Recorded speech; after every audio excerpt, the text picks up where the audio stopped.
What's going on? Just about 6 o'clock. Good morning from the 104.5 The Zone Studios. I am Robert Walsh. Yesterday, the big news in the NFL, the Jets told Aaron Rodgers they're done with him as quarterback of the team, likely to release Rodgers as a post-June 1st designation, which will allow them to split the remaining cap charge over 2 years, $14 million in 2025 and $35 million in 2026. The other option would have been to release him immediately, but that would be absorbing $49 million this year. The same accounting would apply for a trade, which seemed unlikely. He doesn't have to wait until free agent to speak with a team. He can do so immediately. College baseball starting all over the country. The defending Vols get their season started at home with a 3-game series against Hofstra this weekend. First pitch is today at 4:30. For all your foundation repair and your waterproofing needs, you got to go to USSTN.com. Breaking news at once on your home for the Titans and the Vols. This is 104.5 The Zone.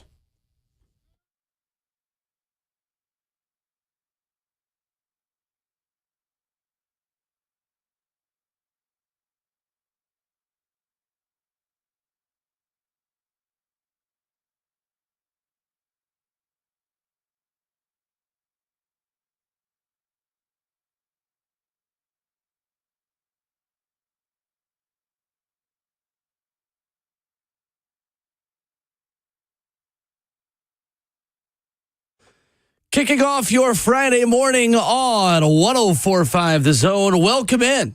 Good morning. Hope you're having a good start to the earliest part of your day. This is RKW. Ramon Foster, Kayla Anderson, and Will Boulding. Robert Walsh makes the show happen. A very happy Valentine's Day to all the people in love or who want to be in love. This morning, we're going to talk about players we love to hate. We're not doing the stereotypical sports talk radio topic on a holiday like this one. No, you can love somebody later. You can hate somebody this morning, as long as it's not us. 615-737-1045, the number. We'll talk about how far the Titans should be willing to trade back and who they should pick if they did. Brent Hubbs at 7:20, Ron Slay at 9:20. February the 14th, a Friday morning. Good morning. How are we doing? We're good, man. Happy Valentine's Day, everybody. Lover's Day, whatever we want to call it. Be our only time showing love on the show today, I think. Nah. I hope not. That'd be a really violent morning. No, you're right. You're right. It is Friday, so that's also what we love. Yes, it is. We can't deny that. And we need to act like it. It's a hot take of us. Yeah. We love Fridays. We love Fridays. Did you get a message on your Starbucks? I did. What does today? it say? Slay? I think. Oh, wow. I think it does say Slay. Did you get Ron's? Yeah.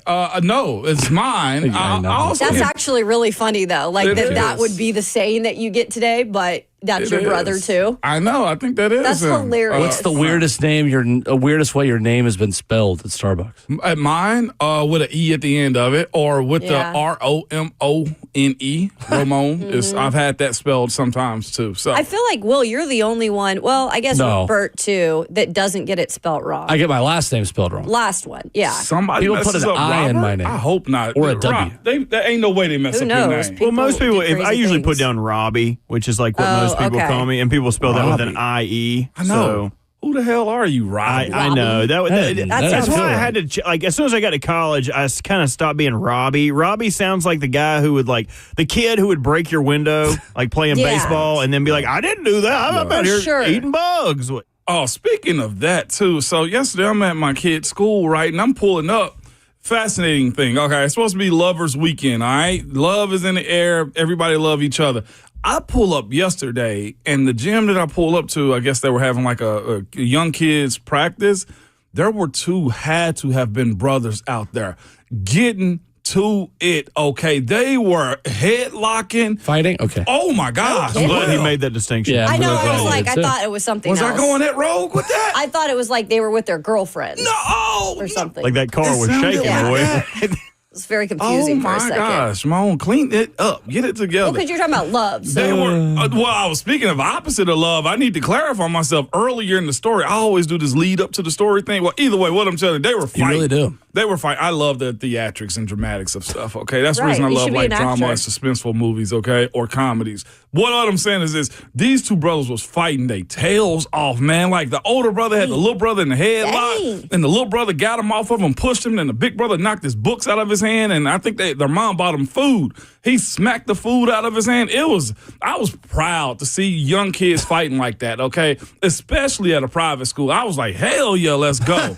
Did you ask Yeah. what they were fighting about? Ain't That's no the biggest need. thing. Okay, at that point, ain't no need for me to be they involved. probably forgot too. I was glad Right? to see them using fisticuffs, headlocks, and pushing, okay? I didn't think... You're I thought, happy to see that? Yes, well, Oh, my gosh. I'm old school. Throw me back to where we... You're ridiculous. Meet me at 255 on the playground. Like, I thought they just went to social media these days. No, these kids still get physical. And of all places, a private school? Let's Okay, go. yeah, all right, easy. Let's go. Easy. Ramon. Listen, hey. He was ready for violence this morning. Private school students are people too. Hey, they were thugging yesterday is what I'm telling you. enough. It was, hey, little bro wasn't taking it though, but he did get the brunt end of it. It was bad for him. It was real bad. I'm telling you, fights growing got up to when it. I was in middle school were Loved it. not good. No, they like it weren't. was crazy. I don't think I've ever actually seen one. Oh my God, it's nasty. Other than maybe Teeth like a getting little knocked bit of out, blood all over the playground. Yes. Like Other than like some wild. scuffles at sporting events. I've never really seen like a full fist fight. There is told you nothing I- that gets me up quicker. Then you can almost smell it in the air. Sometimes we'll be walking around somewhere. Cheyenne will be bebopping. She don't. I need a leash. You know what I mean? Because she just keeps going. She don't bother with me. But sometimes I'll have to A pull lot on of her. interesting comments start this Valentine's I Day. know, I have to right? pull on her and be like, Opposite of hold on, girl. love. Hold on a second. Let's see what's going to happen over here. Because some people, like Ramon said, they just want to push and holler. But if somebody, it's kind of like the way you could tell if somebody really wants to fight. Did you guys see the Patty Mahomes, John Rocker video? Yeah. They did not want to fight. They did not want to fight. That one dude was holding both of them back. You could tell when somebody wants to fight. And when they want to, there is very few things in the human spirit that get me going like that. I love a good scrap. It's funny. Apparently, as a kid, John Rocker was my favorite Braves player. I would really? walk around saying I loved John Rocker when I was like a kid. Like not old enough to know who he was really or like what he was off the hilarious. field. I just That's knew great. there was a pitcher named John Rocker and I loved him. That's really It was funny. the name that did it. I know. Sure that's what it was. Hundreds of adults around the city who idolize Hulk Hogan can feel for you. He was on Pat McAfee the other day, by the way, and I was like, Hulk Hulkster? Hogan. Oh, trying and to he was sell some promoting his beer, and might it was want that beer. wild. I was like, What's what his- is what's his going beer on the American True beer? American, True real yeah. American beer. I don't know. He's leaning The into it. story was, or the interview was Isn't that just very Budweiser? interesting. That's what I was thinking. It's like the worst grist Isn't that like like grist almost all ever. We have American beer? American beer at home. Bro. Yeah, I- there's a lot of American I much rather drink natural light than to drink some pure American Sure. beer. Like, that's what we're doing these days. Come on, Hulkster. Get it together. By the way, started Paradise yesterday. You're probably already further than me. Got 3 episodes in. Yeah, I'm only Yeah. still one of and a those half. types of shows. It's I don't- really good. Is it? I'm really not that quick interesting. with it. I'm on St. Dennis Medical, man. I went to the good? it's NBC. What is it? It's a comedy. Oh. They're doing it like The Office, where they got cameras in and following the crew and stuff like that. Really? St. Dennis Medical. It's actually pretty good. Seen the ads for it. Yeah, David Allen Greer's in there. It's pretty Okay. solid. It's the only actor I know. I was flipping back Yeah. and forth between a great episode of Severance last night and United States hockey beating UC Saros in Finland. Another loss for As a Saros. long-suffering Preds fan this year, I'm going to be honest, respectfully. As soon as I saw UC Saros was starting for Finland, I felt pretty good about the U.S.'s chances. Stop. Well, the Preds kept tweeting too. I don't blame them; they're just doing their jobs. But like, hey, our boy, here he is. No, he's the ops tonight. He's the other side cheering for Yeah. him. You kidding me? I've been a You Preds don't play fan. in Finland, Preds. I've been a Preds fan my whole life. That's what I'm USA, talking baby. about. So it was cool though. For the World Juniors this past year, the U.S. won again because we're the best. And Freebird was their goal song. So the guitar solo of Freebird is what would play in the arena right as they scored. Well, they're running it back for Four Nations. So every time they scored, I think they scored 3 goals in the first 3 minutes of the third period. Yeah. It's like halfway to the Devils number, 333. It's fine. And they played Freebird every time they score. Okay. Pretty cool. I'm not sure what Freebird is, but I believe you. What? I'm working on it. He's gonna, You yeah, knew it too, he's didn't gonna you? bring in a sample You for knew you. it too. No. Yeah.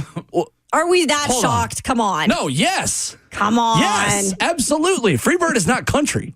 I know, but Freebird is Southern Ramon- rock, Leonard Skinner. That's one of the most important songs in this country's history. Ain't got a clue. Ramon surprises what? us every day with Freebird. something that That he is does not the exactly single. know. I have known you for what, 5 years 5 now. years now. That is the single most surprising thing that you have ever said to And me. I might know it after I hear Yeah, it, but you on the probably surface will. of it, Really? oh yeah, I've heard this. Yeah. He just didn't know the name. Yeah, I had no idea. Oh, don't There get you me go. started this early. This is the part that is the goal song. The United States goal scored by number 34, Austin Matthews. And it's just this. Okay. In the arena. I know this. Oh, so good. Welcome to your Friday morning, everybody. If you're not awake now, Yeah, I know Got you this. need me. awake lessons. Was this Guitar Hero too? This should have Yes, been on it was. Guitar Oh, Hero. for This sure. was the What to say? solo to do Oh, on yeah. Guitar Hero. Yeah. If you could play Freebird on expert mode on Guitar Hero, you were him Okay. or her.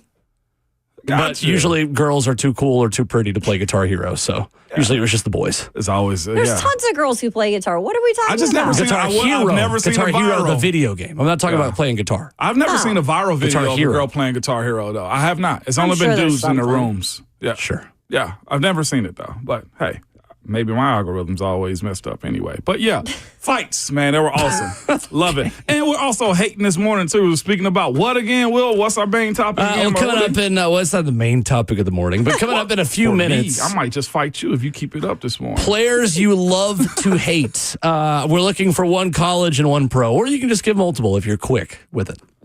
That will not be Ramon Foster. I got a few. I promise Because you. he'll go Won't into be any of us, to be I honest got a with you. few this morning. I'm just going to alright? say mine. Nah, not who? Mine don't No, need it was, well, explanation. wait. Oh, I was I'm going to say mine too. At the same time, everybody say theirs. No, stop. One, I'm out of control, and I don't like being out of control. 1, 2, 3. This is not how we're doing it. I'll be the radio professional in here that says we're waiting after the break. You think we are Brent Hubbs of pros in here? VolQuest at 7:20. Ron Slay at 9:20. Going to talk about how far back the Titans should be willing to trade and who are you picking if you do trade back. And at what spot? 615-737-1045. Who do you hate in sports? Our thoughts next.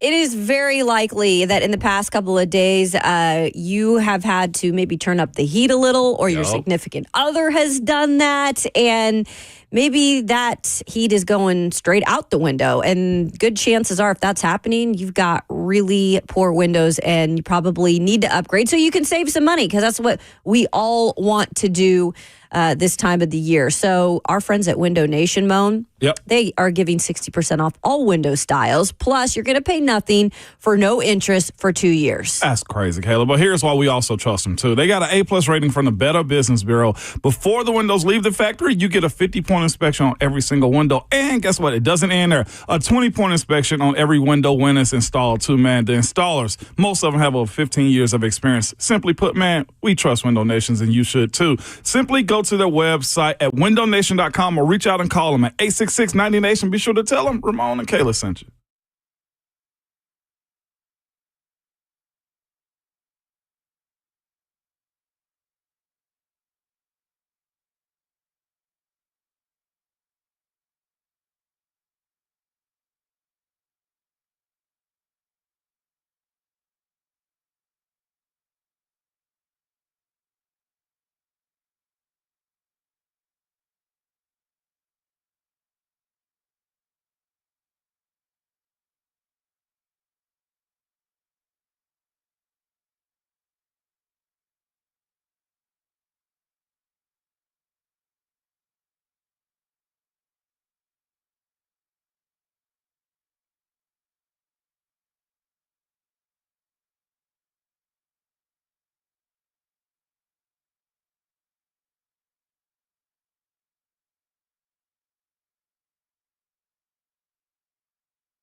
Kicking off your Friday morning on RKW 104.5 The Zone. A beautiful sunrise today.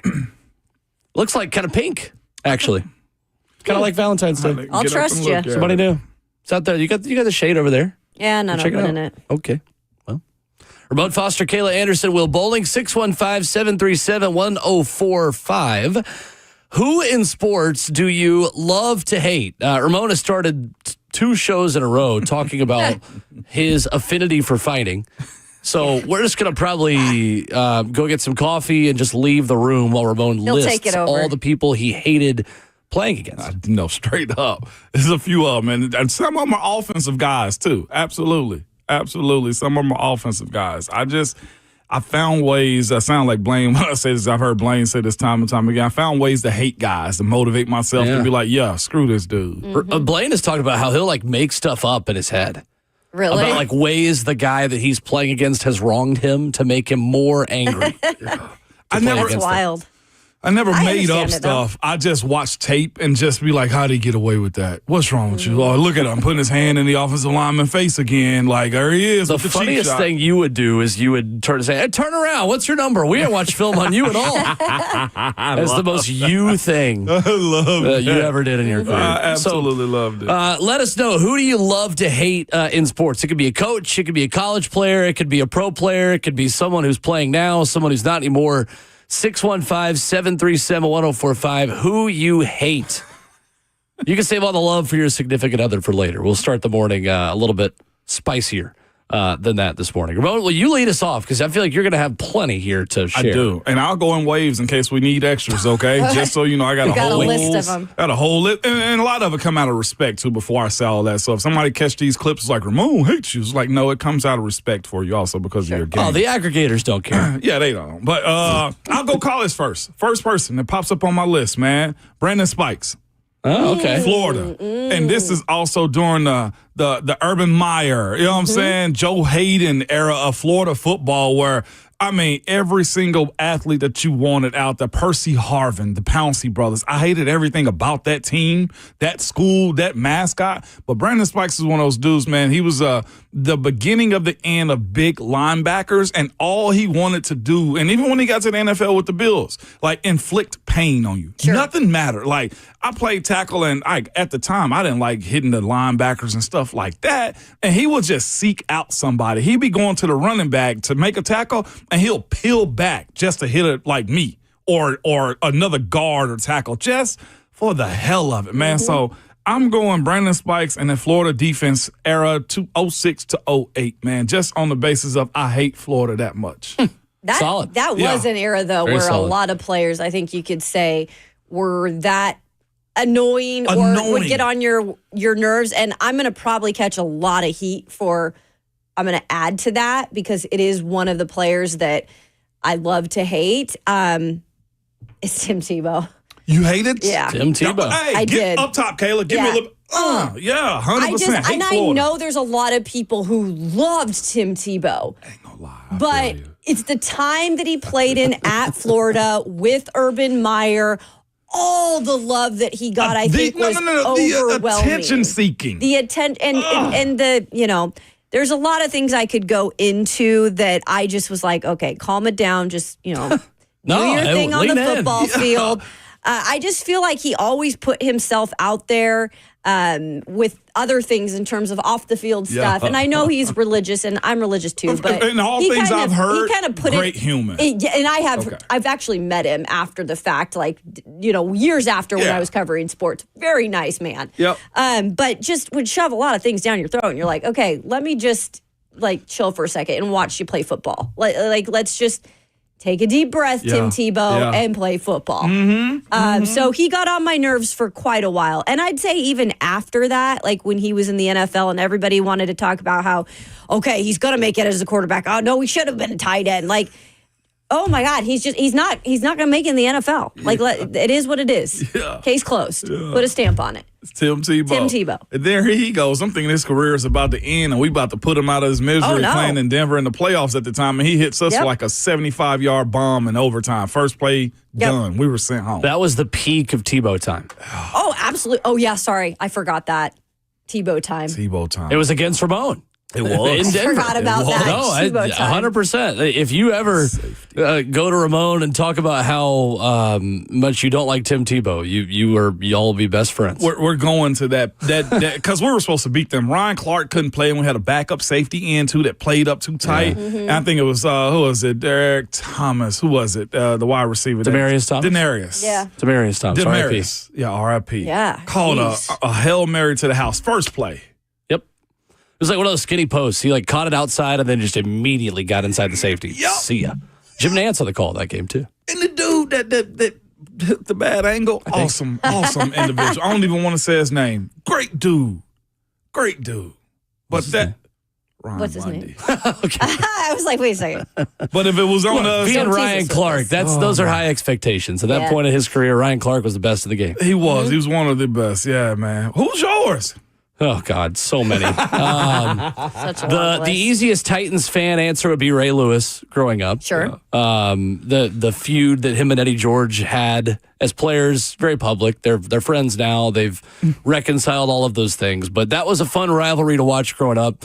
As a Tennessee fan, honestly, my biggest one is in basketball.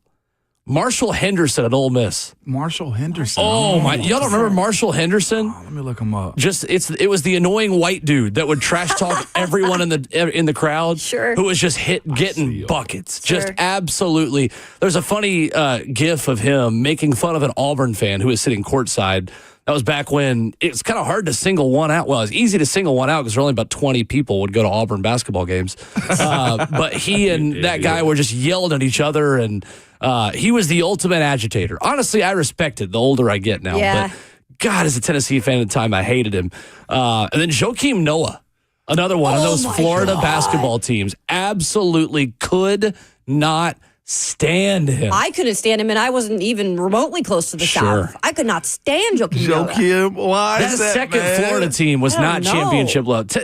Tennessee would always beat those Florida teams with Bruce Pearl, and then Florida would win the national championship. I think it's a Florida thing altogether. They bring a lot of hate out of me. Yeah. Well, Like, they they bring really a lot do. of bad people to play sports for. And that's a good point, too, Will. Now, Tim always- Tebow is not a bad person. And they're always but suspended for the first 2 games of the year, and then ready back for the Tennessee game, week 3. Aaron Hernandez. I saw him in the club one night in Washington, my D.C. gosh. In D.C. I That's think scary, that was at Bone. the height of everything he had going on at the time, Damn. too. And once I think back, I got another one's probably off the wall to you, too. I'm a group 2 dudes in one. Because it made our week of work hard. Okay. It made, everything that we did was just, ultra detailed, just everybody got tight, and everybody just had to be on their P's and Q's. And again, I told you this out of respect, but I hated them, and I loved to play them, too, because it was a primetime game, but it was Peyton and Tom. Peyton Manning and Tom Brady. When you have, a franchise quarterback that was in that era that had to play against those 2 dudes, and you knew this, too. You knew, all right, throw running the football out of the playbook. We're not running the football. This is a grudge match between these 2 quarterbacks, and you need to protect your butt off this week. And everything about the routes that the wide receivers was running, the game plan, you ever just not necessarily, we're hesitant on a lot of stuff, but the margin of error when you play those types of guys just made the week miserable, but it was exciting at the same time too, because you knew the dueling that those quarterbacks was going to do was going to be a show. And Peyton wasn't going to make a mistake. Brady wasn't going to make a mistake either. And those matchups, man, were awesome. But I hated to see them come because, it could make or break your season. And all of them at the time were on the AFC side. Bert, who you got? Who do you hate in sports? Oh, God. I have one for everyone in the AFC North except for the Browns because they never really did anything relevant to hurt me. But the first one I would have to go with is Antonio Brown. Yep. It feels like the Ravens could not stop him. I think I go back to that Christmas Day play extension into the end zone so many times when I was staying up late. My parents were asleep. I was in a dark room in a recliner by myself, and you just had to lay underneath that blanket and cry and be sad that the Steelers ruined your Christmas. And it feels like he did this to us multiple times. I went back to look how many games he beat the Ravens up. 11 catches for 213 yards, 11 catches for 144 yards, 5 catches for 109. He just whooped our ass all the time, man. We could not stop him. And similarly so for A.J. Green. on the Bengals. I despised. I hated him at Georgia. Oh, could not stand him. My least favorite game of A.J. Green of all time, a Hail Mary to beat the Ravens in the last seconds. He had 10 catches for 227 yards and 2 touchdowns, and it just... He was a dog. I was so happy to watch the end of his career fizzle out as a nobody. When you went to Arizona. I'm so glad you get to just sit over there in the losers club. So that commercial that Mike Epps and him did with A.J. Brown, he just like you. I mean, A.J. Green, he just like you. He was not like you, Bert. Well, at the end he was, so I'm happy about that. Demario on YouTube says, y'all were one of those teams other people looked at that way too, Ramon. Couldn't make a mistake against the Steelers with Big Ben on the other side. That's a good point. Because my other one would be Troy Polamalu. Him jumping over the pile, stopping a QB sneak. Who do you think you are? Cut your dang hair. Y'all actually had a lot of guys I think people loved to hate. Honestly, absolutely. If you Ryan really Clark. think about it. I mean, I didn't even say Hines Ward. Hines is one of those. Seriously? Literally all. Hey, and don't hold back. Yeah, please don't hold back. The Pouncies being Florida and that, too. Like, I was, you guys got to think, like, I was in it. Like, here's the thing about why we're doing this, I feel like, too, because if those guys were on your team, you love them. Absolutely. But, like, I didn't realize we were hated like that. I thought it was all just, hey, hunky-dory, and we was having a good time. Y'all hated it? A sneaky guy you guys had that I hated, and I'll tell you the play that made me hate him. Heath Miller. You hated the Godfather? The little shovel pass y'all would do on the goal line where he would come around and Ben would flick it to him. I hated it. I hated it. What? Who is this guy, you big fork? I'm going to start talking bad, but I hated Heath Miller. Just do it. Despised him. Heath? What was that play called, man? It was a shovel pass. Dude, every time he... No, what was the play it call? was like 24 gap shovel, right? Well, you could gap shovel that dude right out of the Steelers locker room because as soon as he was gone, I was like, get your old ass on.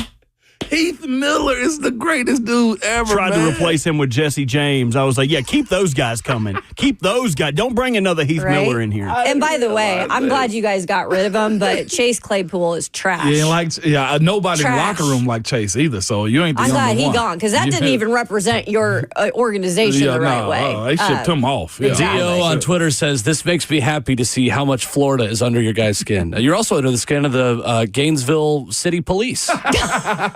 Because they knew a lot of the guys that I didn't like back in the day. Sure in the hell did. Respectfully. Not respectfully. There's nothing respectful about saying Not respect. Yeah. What are you doing, No dude? respect. Can I share one? Absolutely. NFL. And so I know that back in the day, Buck would always share this GIF of this one particular player. Yes. When people would get, when he'd get frustrated, it would be the Phillip Rivers meme. Why don't you like Phillip Rivers? Oh, you don't God. like Phillip? Hell no. Oh, what? Now Family listen, man.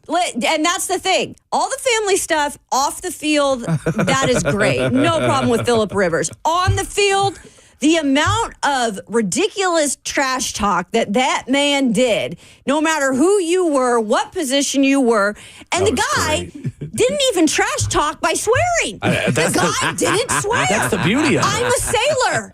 I want to hear the words. Oh, no. If you're going to trash talk dirty to me. That's more creative. And Phillip That's Rivers, harder to do. Every time you saw him on the field, he had some look. He was giving somebody. He was running that damn trap. Phillip Rivers. Oh, I love him. I love him so much for it. Phillip Rivers. It's like boxing with one hand tied behind your back. It's like a comedian that's clean. Like it's harder to trash talk, or it's harder to tell jokes that are clean because you can't just like say the F word just to emphasize it. Yeah. You can actually you got to have a deep bag. Oh no, it's great. So fun to do. Phillip was trash good, talking. man. Yeah, oh my gosh, Will, a big fan of Will Smith's rapping career. Yeah.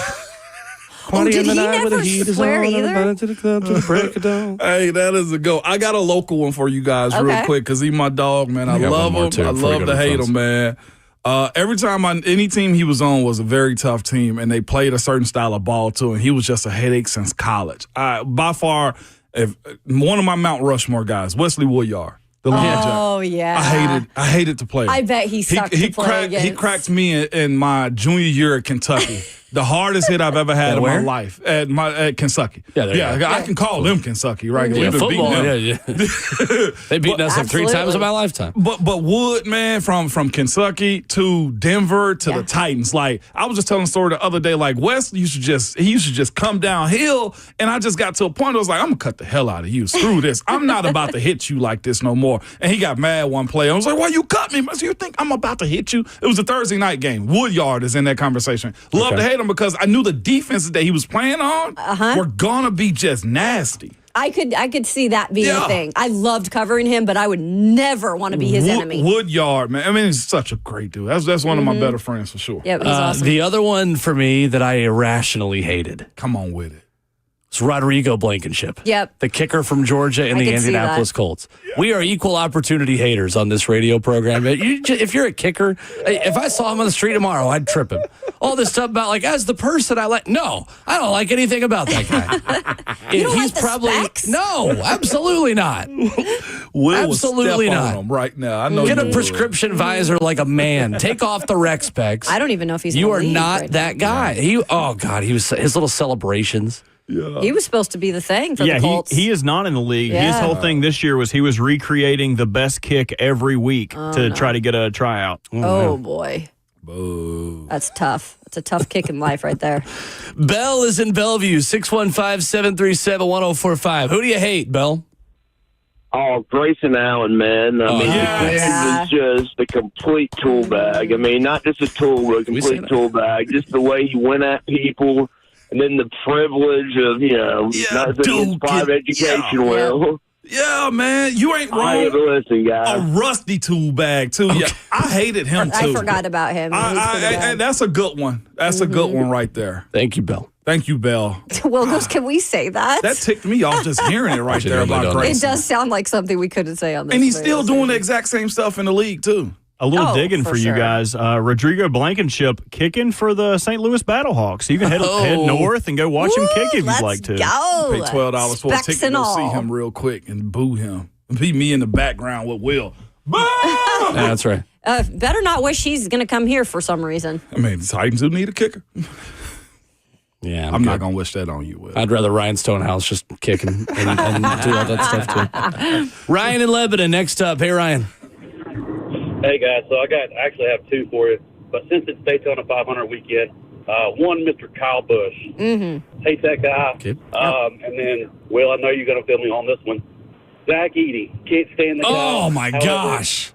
However, it's a little Foul bit better merchant. now since I am a Grizzlies fan, but hate that guy. Y'all take care. You too. Zach Edey might be my 1-1 Yeah. pick if we were drafting players he's a that you Memphis hate. fan too. Yeah, he is. I feel bad for him. We'll root for Jalen Wells at least. That's tough, man.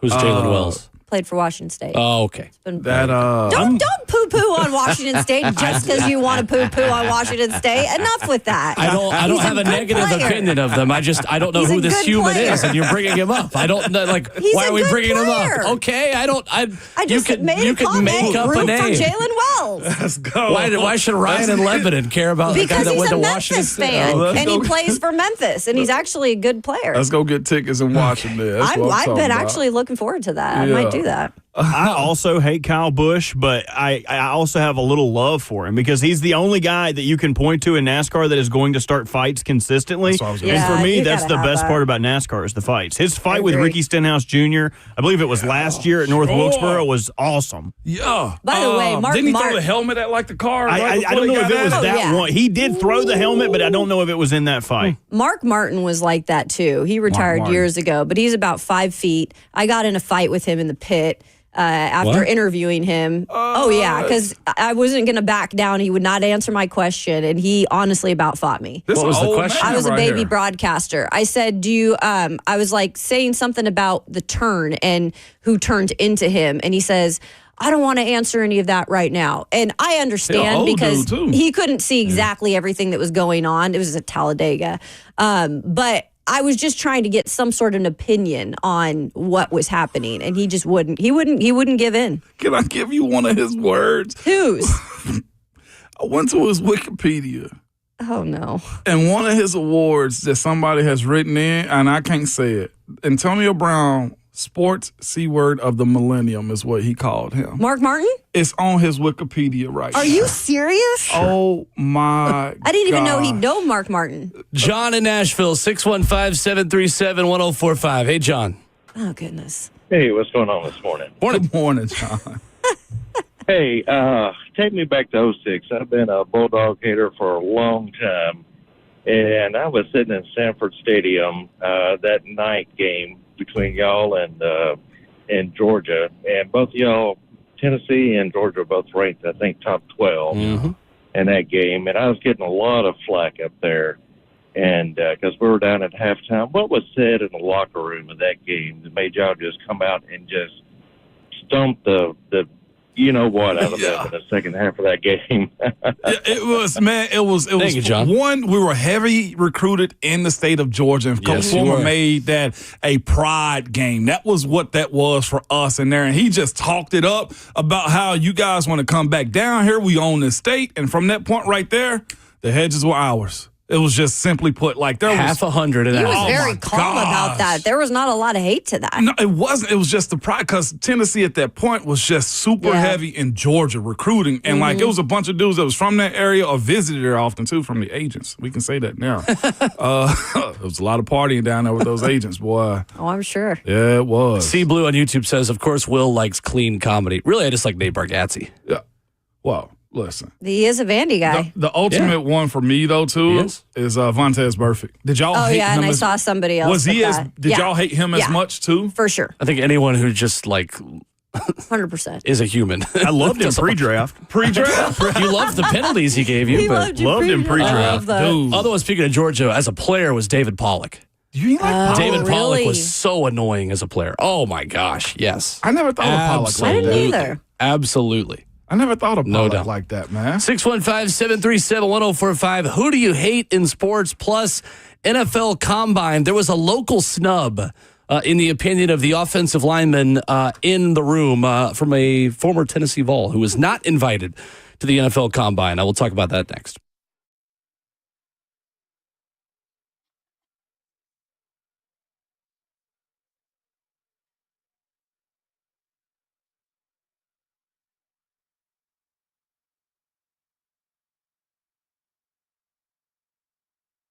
What's up? It's Will Bowling. To all my facility managers out there, how are your plumbing fixtures doing? Do you have any clogs in a sink or two? Hey, maybe you just got that annoying leak. There's inconsistent hot water when you need it the most. Well, no matter your plumbing problem, the team at Lee Company is here to help. For over 80 years, their expert technicians have been here to make your life easier. Keep your place of business running efficiently.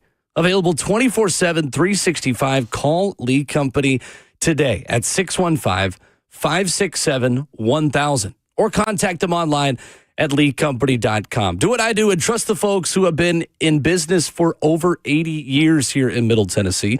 Lee Company has been trusted since 1944. They're open 24/7 with 14 community locations here in Tennessee and also in Kentucky and Alabama. You give them a call. They are out there quickly to take care of all of your issues. Contact them online at leecompany.com or call them at 615-567-1000. That's Lee Company. All you need.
On this Valentine's Day, RKW, all of the love can wait. We're starting off the morning with a little bit of hate. I'm a poet and I didn't know it. Roses are red, violets are blue. 615-737-1045. Who do you love to hate in sports? Hubie is in Donaldson up next. What's up, Hubie? Hey, good morning. Thanks for taking my call. You're welcome. Shout out to Kayla. Go Cougs. Let's go. Hubie, Kayla. There's more of you. Let's go. Hooray! All right.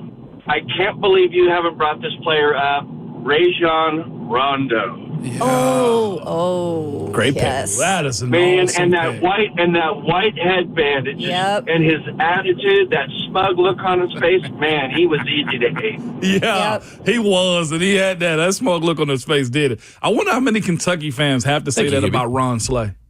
I bet you there's a few, but didn't people love him? No. Love him? Hated him. No. No. They just, okay. Not in the moment. In the moment, no. But they love him They now. love him They now. love him now. Well, Yeah. Right. Then I know he was hated like that. Jeez. And he had that headband too? Just loud. Right? He was raised on Rondo, except more fun. Sure. Yeah. Good If way to we're describe going it. Kentucky basketball, DeMarcus Cousins would be my most hated of the Boogie. Kentucky players. Okay. Boogie was a savage. I like Boogie like that. Ugh. I like Boogie like Boogie? that. I'm going to be real with you. Yeah, absolutely. Eric in Nashville up next. Hey, Eric. Hey guys, there's so many different directions I could go in with players, coaches, owners, not only on opposing teams but even on my own franchise. But if I have to, actually, I've got two, 1A and 1B, that have single-handedly destroyed my favorite NBA franchise. Ben Simmons and James Harden have destroyed my Philadelphia 76ers. I grew up loving Dr. J. Julius Erving all of my life. They're still my franchise, and now it's getting to a point where I may put Joel Embiid on there too because he can't stay healthy. It's just, I am just miserable right now as a 76ers fan.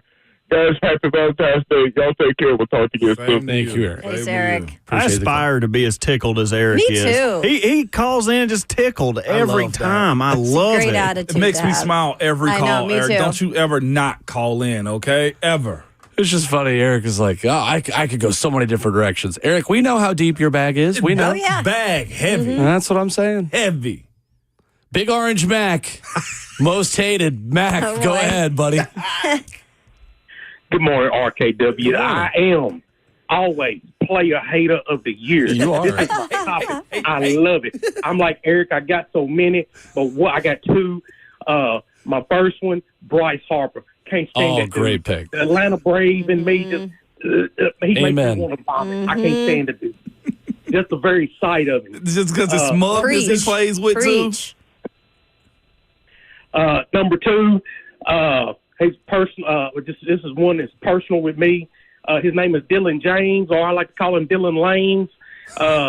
You can't even pull out the driveway on time with all them kids you're having, setting the population of Robinson County a new high. Stop having kids, Dylan Lanes. I hope all the bad things in life happen to you and nobody else but you. RKW, y'all have a great day with your big arm. Dang. I don't even He's know like, you. when I Dylan hate is you. like my Phillip Rivers. Hey.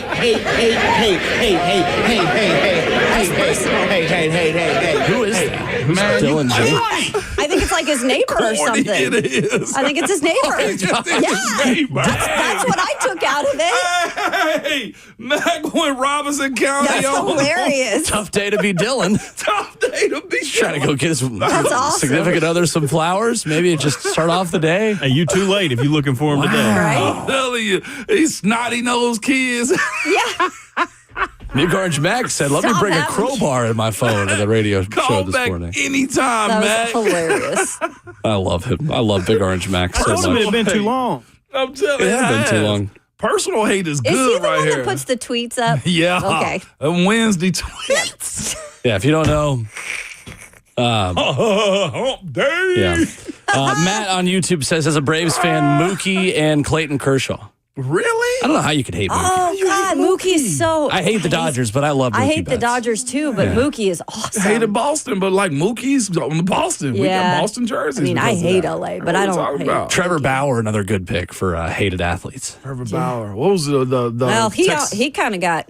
the Texas Rangers kinda pitcher a got few years some back? They got in all that trouble. He was slander very against him that hateable wasn't too. true either. And he's pitching overseas right now, though. The Rangers pitcher? Yeah, the dude that got in trouble. I think he was like had somebody kidnapped or something like Oh. that too. Yeah, either way. I don't know even know who you're that talking about. story. There's a lot of baseball players that are hated though. I feel like. JR brought up Skip Bayless. That's the answer. Oh, it's a great pick. Yeah. In terms of television. Except, I don't know. I feel like when I hate Skip Bayless, I'm giving him what he wants. That's true, too. That's true, too. Jose Altuve, a great pick from Vandy Man on YouTube. Yeah. For Anyone sure. on those Astros teams Houston. that cheated, any of them except Brian McCann. Hate. It's because Brian was a Braveism. He was Yes. a Brave, too. Oh, yes. Oh yeah. Brian McCann, one of my all-time Original. favorites. Oh, I don't know how I forgot this guy. Terrell Suggs. Ugh. Terrell Suggs. Be careful, Bert's going to turn your mic off. Love him as Arizona State, man.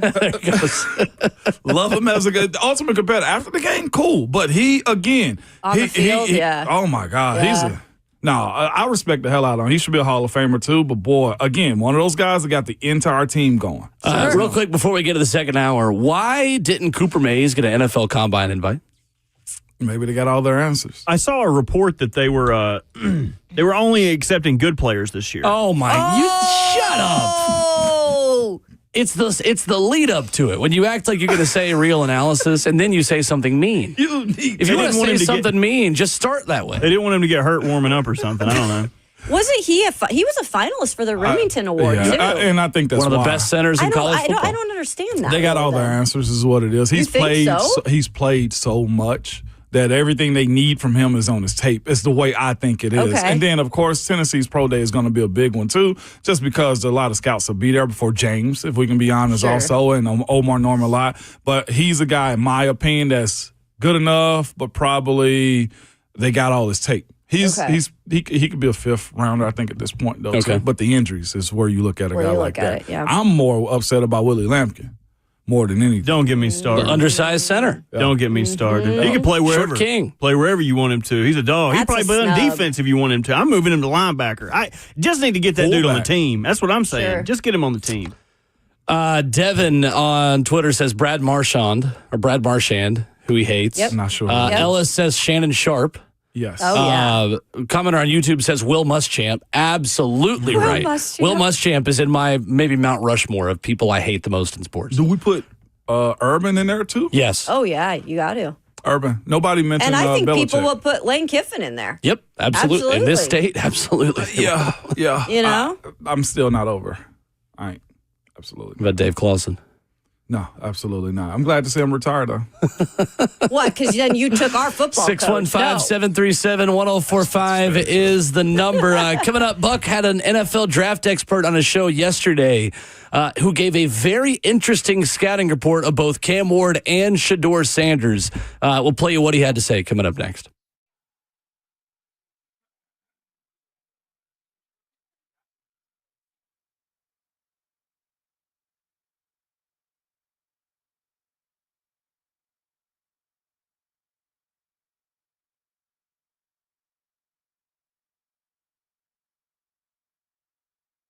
It's Ramon Foster here for Secure Lawn, man. I know you guys are probably a lot like me where you obsessively care about your grass, man. Your spouse and your friends tell you that you talk about your grass probably more than you talk about anything else, and that's because you want to be the envy of your neighbors, the entire neighborhood, all right? I'm here to tell you Secure Lawn is a company that you want to call. If you want a company who's here for you year after year, it's Secure Lawn. If you want a lawn company that's not getting sold, it's Secure Lawn. Secure Lawn creates lifelong customers by providing a prime service. And here's what that means. It means that having their team members properly trained and prepared to provide a prime service, supplying customers with expectations that will make them lifelong customers. And that's what they want, to always have you as a customer, not because of the money, it's because they want to do good work and you see results of it also. The family owned and operated, they're local. They've been here for over 20 years, so you know they're not going anywhere, man.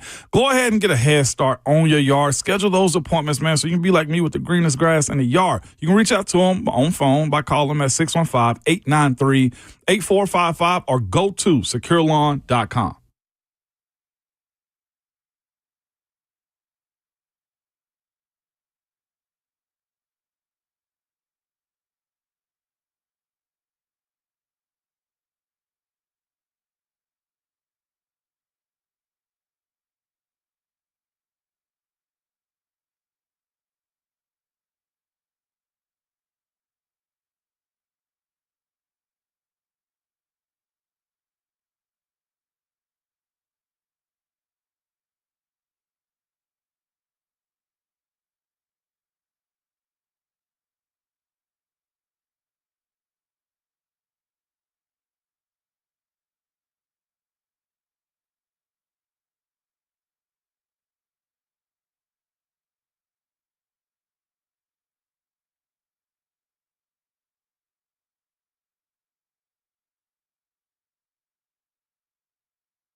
What's going on? Happy Friday. Good morning from the 104.5 The Zone Studios. I am Robert Walsh. Yesterday, big news in the NFL as the Jets told Aaron Rodgers they're done with him as the quarterback of the team. Jets are likely to release Rodgers with a post-June 1st designation, which will allow them to split the remaining cap charges over 2 years, $14 million in 2025 and $35 million in 2026. The other option would have been to release him immediately, but that would mean absorbing $49 million on the salary cap this year. That same accounting applies for a trade, which seemed unlikely. He doesn't have to wait until then to speak with teams. He can do so immediately. And college baseball starting all over the country today. The defending champion Vols get their game started at home with a 3-game series against Hofstra this weekend. First pitch today at 4:30. For all your foundation repair and your waterproofing needs, you got to go to USSTN.com. Breaking news at once on your home for the Titans and the Vols. This is 104.5 The Zone.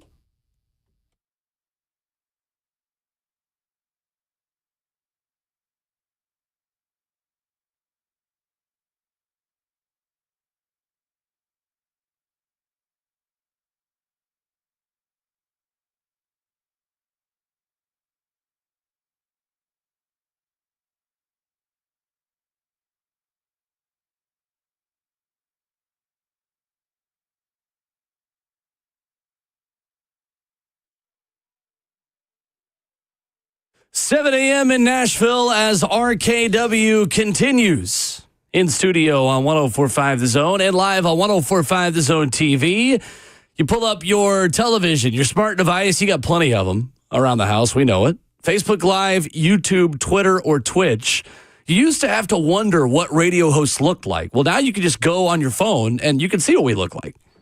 Facebook Live, YouTube, Twitter, or Twitch. And subscribe while you are there. Join the comment section to join in the F&M Bank chat. Boy, that was the worst back in the day. You'd have a fine sounding radio host. Back where I was from, it was Jared and Katie, and Katie sounded like she was a dime. And then I saw her on a billboard one time, and then woof. There's a reason she wasn't in TV. Let me tell you that. Well, it's come a long way though. It's come a long way. a lot of TV going over to radio. Hey, dog, you sound like Dusty Rhodes right there. Nah, baby, that ain't for you. That's for somebody else now. It is amazing though, growing up. Ladies, man, listening to radio, you're right. Never, ever do the voices really match the person. And still to this day, when I'm listening to radio and I don't know what a person looks like per se, I guess, and it's never what I think. Yeah. Can I tell y'all a story? I don't want to totally derail us. I'll make it quick, but I ain't never told this story publicly before. When I was working my first job in radio, I was working at a country station in eastern North Carolina in the middle of nowhere. And I used to have the worst shift. It was 12 to 6 a.m. And I used to get one caller every night, this woman from Laverne, who would call in and try to finagle me into going on a date with her. She used to send me edible arrangements, gift cards, all kind of stuff. And one day I was like, you know what? This lady done backed up the Brinks truck for old College Bert. So I thought, you know what? I'm going to give her a good date for her sake. This was the ugliest woman you have, ugly as sin, shaped like a beanbag chair. She tries like, we was talking like, hey, you gonna get in my car? We go, no, she's like, oh yeah, I'll ride with you. She hardly couldn't fit, had to put the seat back for her. You know, it was just a good old, you know, they say there's two kinds of women, big old good ones and good old big ones. She was both. She was both of them women. So you cannot take, there's two things. You can't trust what radio hosts look like, and you definitely can't trust what radio listeners look like. I got a one up for you. The only reason I'm telling you is my wife does know this story, so it's before her also. So in college, you talking about nothing worse than what, Bert? The radio caller? I'm telling you. Looks of them. Mine was early Facebook. And I didn't understand camera phones and angles. And it was all EDU. Somehow I ended up getting connected with somebody, I think it's from South Carolina. And the picture was taken up top. So it looked slender and skinny, okay? It's like, okay, cool. Meet up. Man, came to Knoxville and you told this story before. Came to Knoxville and she ended up going to Gerardton Place and Mayo and the former head coach of the Patriots. Gerard Mayo and T. Rhea and Antonio Reynolds stayed across the street and they called me. It's like, bro. And I was like, what? It's like, you'll see. You'll see is all they said? She got out the car, man, and I lived on the 4th floor of Grand Forest at the time. And by the time she got up top, she was huffing and puffing. And then I'm a nice guy. And I was just like, all right, whatever, man. It was during the era where Domino's was having like 555. Oh, yeah. She ended like eating By the up way, like shout a out, I still like Domino's. whole pizza by herself. And then a commercial from IHOP came on her stuff, French toast, and she wanted that too. And I was like, you know what? This ain't gonna work. Like, I slept in the other room and everything. It was just terrible, man. It was. And by the way, this is again before you met Keith. He had to. She was a D tackle, man, and just the face looked like a middle linebacker at the time. And I was just like, Happy Valentine's Day. Hate from hour one. I'm telling you, you want to talk about, I got catfish before the show came out. So, Bert, I feel your pain. You say yours looked like a beanbag chair? Beanbag chair. You know what they say, God bless the broken road. You know what I mean? Because she's Shout probably out one that Rascal broke Flatts. it. She was large enough to. So. There is something I wrong. derailed us. gosh. I said I ain't going to derail us, and then I derailed us. What was her name? I want to hear how you I can ain't got get a this back clue. on the rails. I forgot everything. She was a 3 technique. I would say.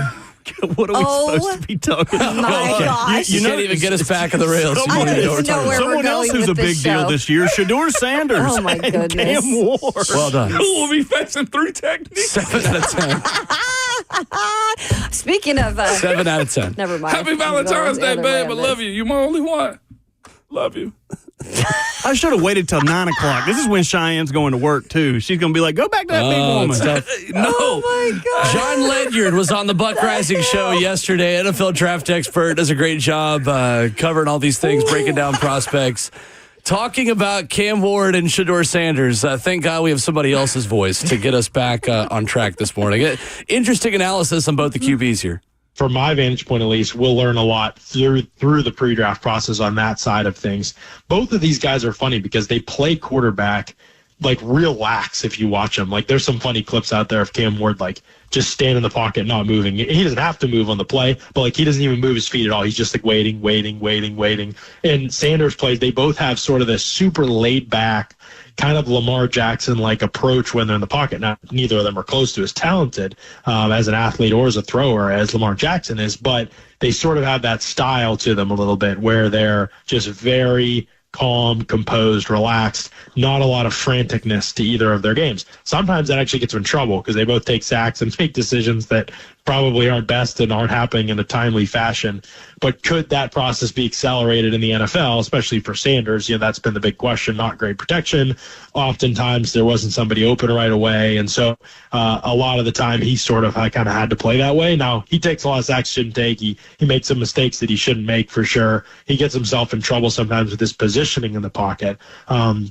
So you're looking at all those things and thinking about how they'll translate to the NFL, but ultimately, like, the system's going to look a lot different. Perhaps the protection will look a lot different in the NFL, and maybe you'll see those things continue, or maybe you'll see some of those things improve. I think the key with Sanders is there aren't great physical tools there. And so, like, what is that going to look like down the road for him if he continues to just sort of be middling from a physical perspective? He's probably got to be really sharp from a mental perspective. And I think that's possible. I think he could be that locked in on what he's doing. And so that'll be the question with him. And with Ward, I think super talented, but when I watch him, I just see a lot of accuracy issues, and that concerns me quite a bit because sort of we've seen a lot of these quarterbacks come out recently, right? Trey Lance and Anthony Richardson, and he's more polished than some of those guys, maybe has more reps certainly than some of those guys, but I think more than anything with him, it's can he be accurate enough to all layers of the field? Because you can have great tools and be a good athlete and have the size and everything, but if you can't hit people on time consistently and you're making late decisions and your throws are off target, that's going to be pretty concerning for the NFL. So that was John Ledyard yesterday. Hosts a podcast with Trevor Sikkema with Pro Football Focus. Does a great job covering the draft. And you get that full conversation from Buck's show yesterday, wherever you download podcasts. What are the red flags that are interesting or the positives that are most interesting to you out of that? The positive, the most interesting, the fact that they like to operate in the pocket for me. And then it's also the amount of reps that both of them had. Like you said, they're poised in the pocket, but it's a matter of athleticism, of being able to escape on a team that might not have great protection for them, and just the decision-making of being able to get the ball wherever you need it to. Like, again, I think he has good accuracy when it's, Shedeur, that is, real quick, when it's on time and he can throw from the hash to the sideline. But it's a matter of consistently seeing it and being able to get it there. Yeah. More than anything. Again, his accuracy is good. So it was just a matter of decision making and getting it out quick.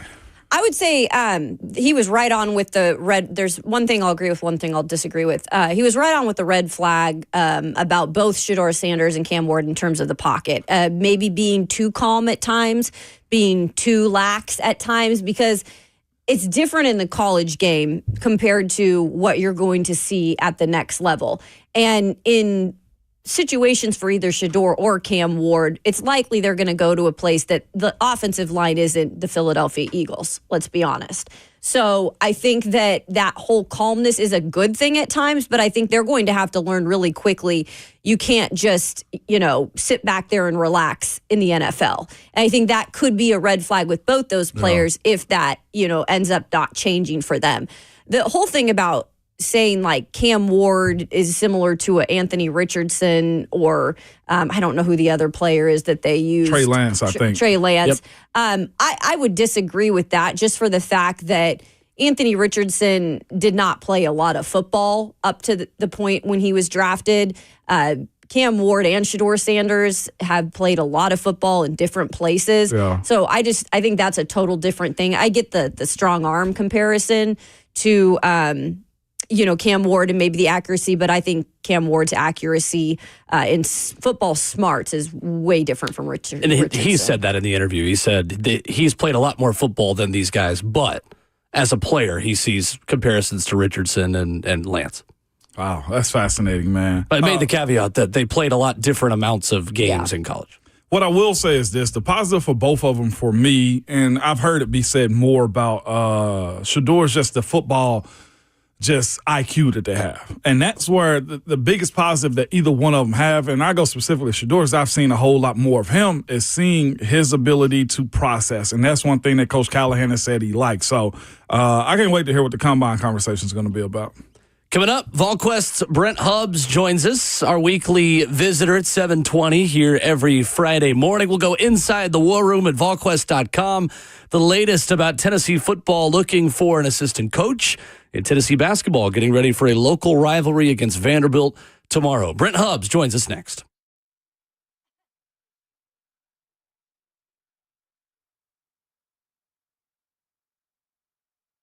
It's Ramon Foster for United Structural Systems. Man, is your concrete in need of repair? Maybe your sidewalk is shifting, or your driveway is cracked or sinking. Also, your porch steps may have moved on you. Shifting concrete can create a dangerous situation and just trip hazard around your home. It's also just a big eyesore. It's Ramon Foster. Whatever's going on with your concrete, call United Structural Systems. Ask them about the polyurethane foam injections. That's right. You've heard about USS for a very long time. It's the same company that's provided superior foundation repair and waterproofing to Middle Tennessee since 1994. Well, guess what? They can also fix your sunken or settling concrete. USS uses polyurethane foam injections to lift and repair your sinking concrete in a matter of minutes.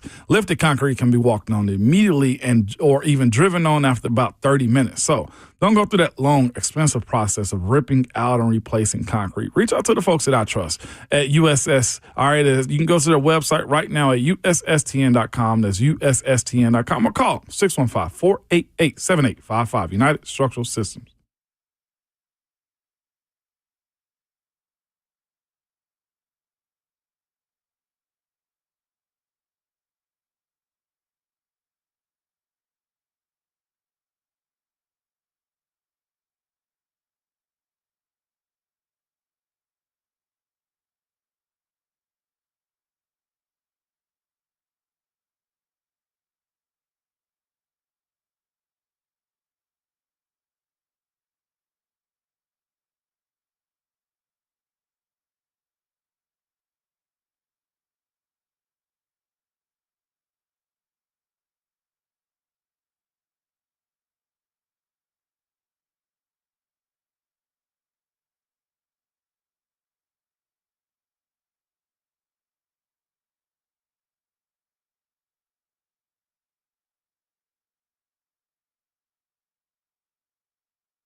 RKW, Ramon, Kayla, and Will continues on this Friday morning. Hope you're having a great start to your Valentine's Day. Ramon Foster, Kayla Anderson, and Will Bowling, joined by VolQuest's Brent Hubbs every Friday at 7:20. Brent, good morning. How are you? Greetings and salutations. How is everybody this morning? We are excellent. One of those mornings, Brent, we've got football notes, we've got basketball notes, we've got a baseball team that's starting to play today. Lady Vols won last night. It really is amazing how many good teams we have to talk about. I'm not breaking any news here, but certainly lots of news. And we'll start with the football housekeeping note, Brent, as they continue to look for a special teams coach and have that opening on Josh Heupel's staff. What is the latest on that process as Josh Heupel continues to look for more help? Well, it's ongoing, but I think it's getting closer to coming to an end. Josh Heupel's actually at a coaching clinic in Las Vegas here for the next couple of days. But I do think that he's going to ultimately end up promoting Coach Chop, LeBron Harbin, to the outside linebacker spot. Then he's going to go get him help in the special teams category. Evan Crabtree's currently on staff as an analyst who's been doing a lot of things. I think he will get greater responsibilities. I don't know about a title or anything like that. And then Josh has spoken with a couple of different veteran coaches who have some NFL and college experience as well. TJ Weist is the guy who was coaching special teams for the Baltimore Ravens. And then Joe Bonamagno is a guy who was head coach actually at one point in Central Michigan, but he's also been an experienced special teams guy both at the college and the NFL level. So I think he promotes from within for the outside linebacker spot, and then I think it's a bit collaborative with a veteran guy and with Crabtree in the special teams role. Now we'll see if that's where it lands, but that's where it feels like it's going right now. The calendar has changed so much on how guys can work out, what time of year, obviously portal, all of these things. And right now, Brent, what is the football team up to? What are they allowed to do from a training standpoint? And is there anyone kind of generating buzz or gaining any attention from this staff right now? Well, what you can do right now is obviously you can work out, condition, strength train, speed train, all those types of things with your strength coach. What's evolved a little bit in February is just the ability for coaches to interact with players and be more involved. And, used to they had to have an office with windows and could only glance down and see workouts and that type of thing. Now you can go down and be a part of workouts and helping that way. You can't get a football out and run plays and practice like that, but you can be more hands-on, more involved, and then you could do a bunch of film study stuff. And that's what they're doing right now with all those young guys. Is they're doing a ton of film study, trying to get them ready to go for spring practice. And we'll see. I mean, there's a lot of excitement about the athletic ability of this incoming class and what they look like. And certainly there's excitement about some second-year players who played some but maybe didn't play a lot, particularly at the linebacker level. When you look at where Edward Spillman is and what you think of him, Jordan Burns is a linebacker that they thought would play last year, but he was hurt and didn't get to play. He would have definitely played teams, maybe some linebacker as well. So there's some excitement with what he looks like and what he can do. Edris Farouk at safety. All those guys, are generating some stuff, and that has to translate to the field. And I'm a little jaded in terms of all-season love affairs. Right. Having done this for 30 years, I've seen a lot and heard a lot of Tarzans in the off-season that ended up being Janes in the fall.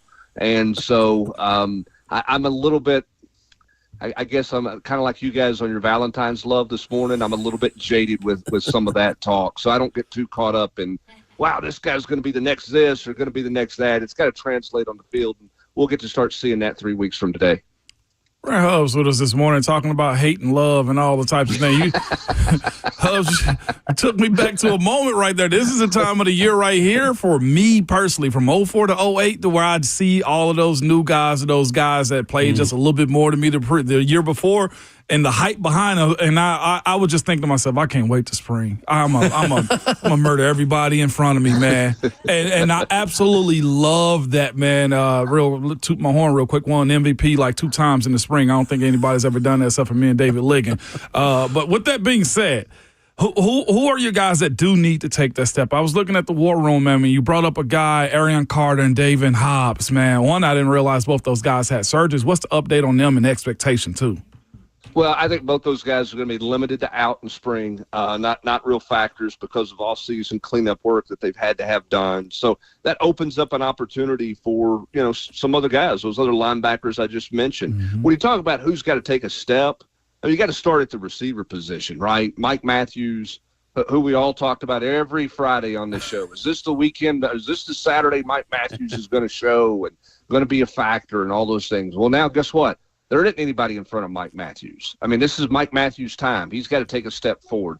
Chris Brazzell in year 2 in this offense has to take a step forward. And receivers typically in year 2 have made a pretty significant jump. You look at Jalen Hyatt, what he did, and you look at Brew McCoy before he got hurt a year ago. He was off to a great start in year 2. So you've seen that before. Ramel Keaton's another guy who took a real step forward. So, can Brazzell be that guy? Can Mike Matthews be that guy? Can Braylon Staley be that guy? They have to be. They don't have a choice because behind them are competing with them are guys who've been on campus since January. So those guys have to take a step. It's not even a, boy, you hope they take a step this spring. This is they have to take a step this spring. So, so it starts there with those guys. And then, what does a guy like Jalen McMurray do at the corner position with Jermod McCoy out? Who's going to step up and be a corner?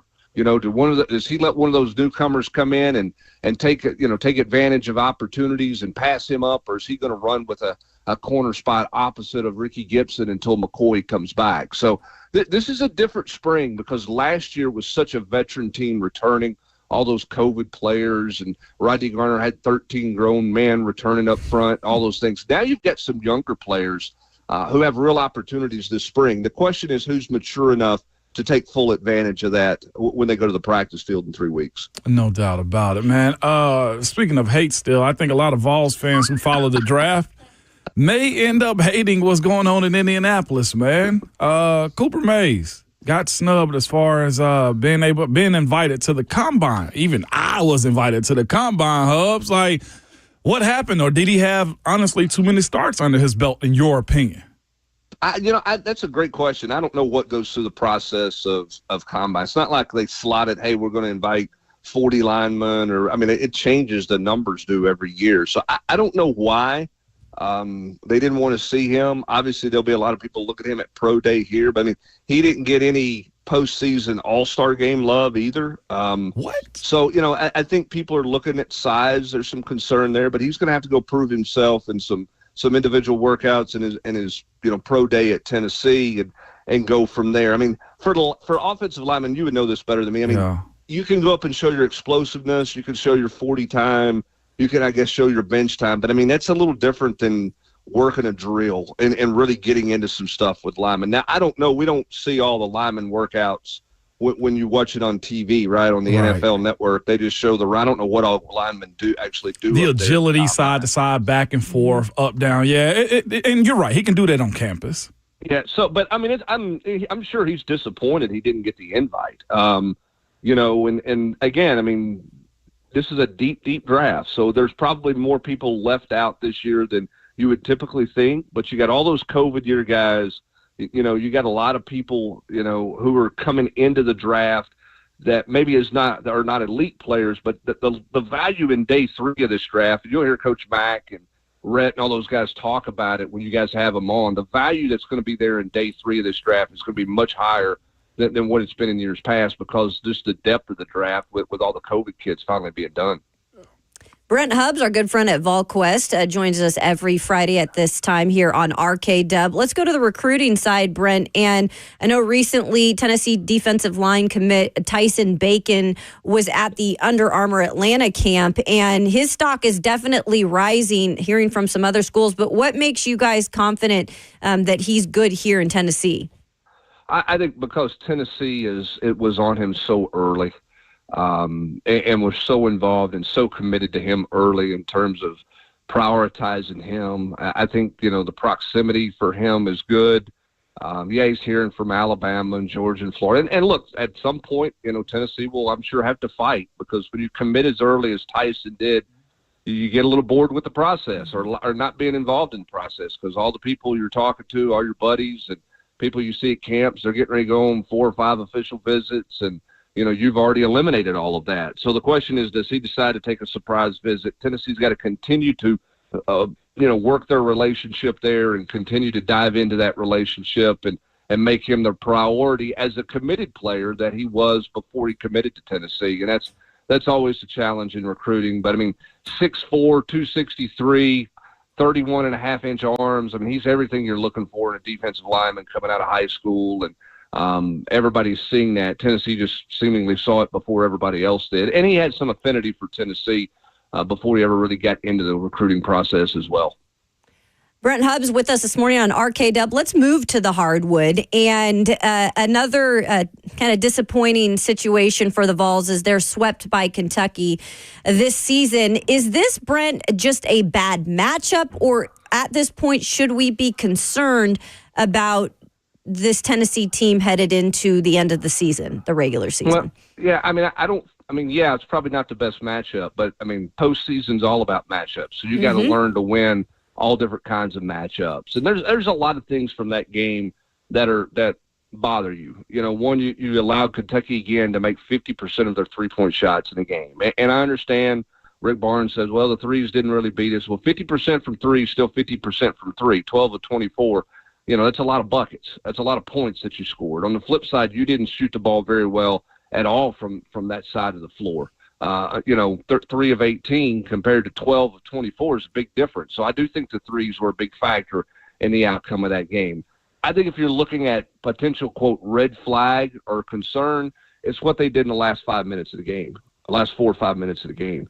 Tennessee didn't make but one shot from the field, I think, maybe two. Kentucky goes 5 for 5.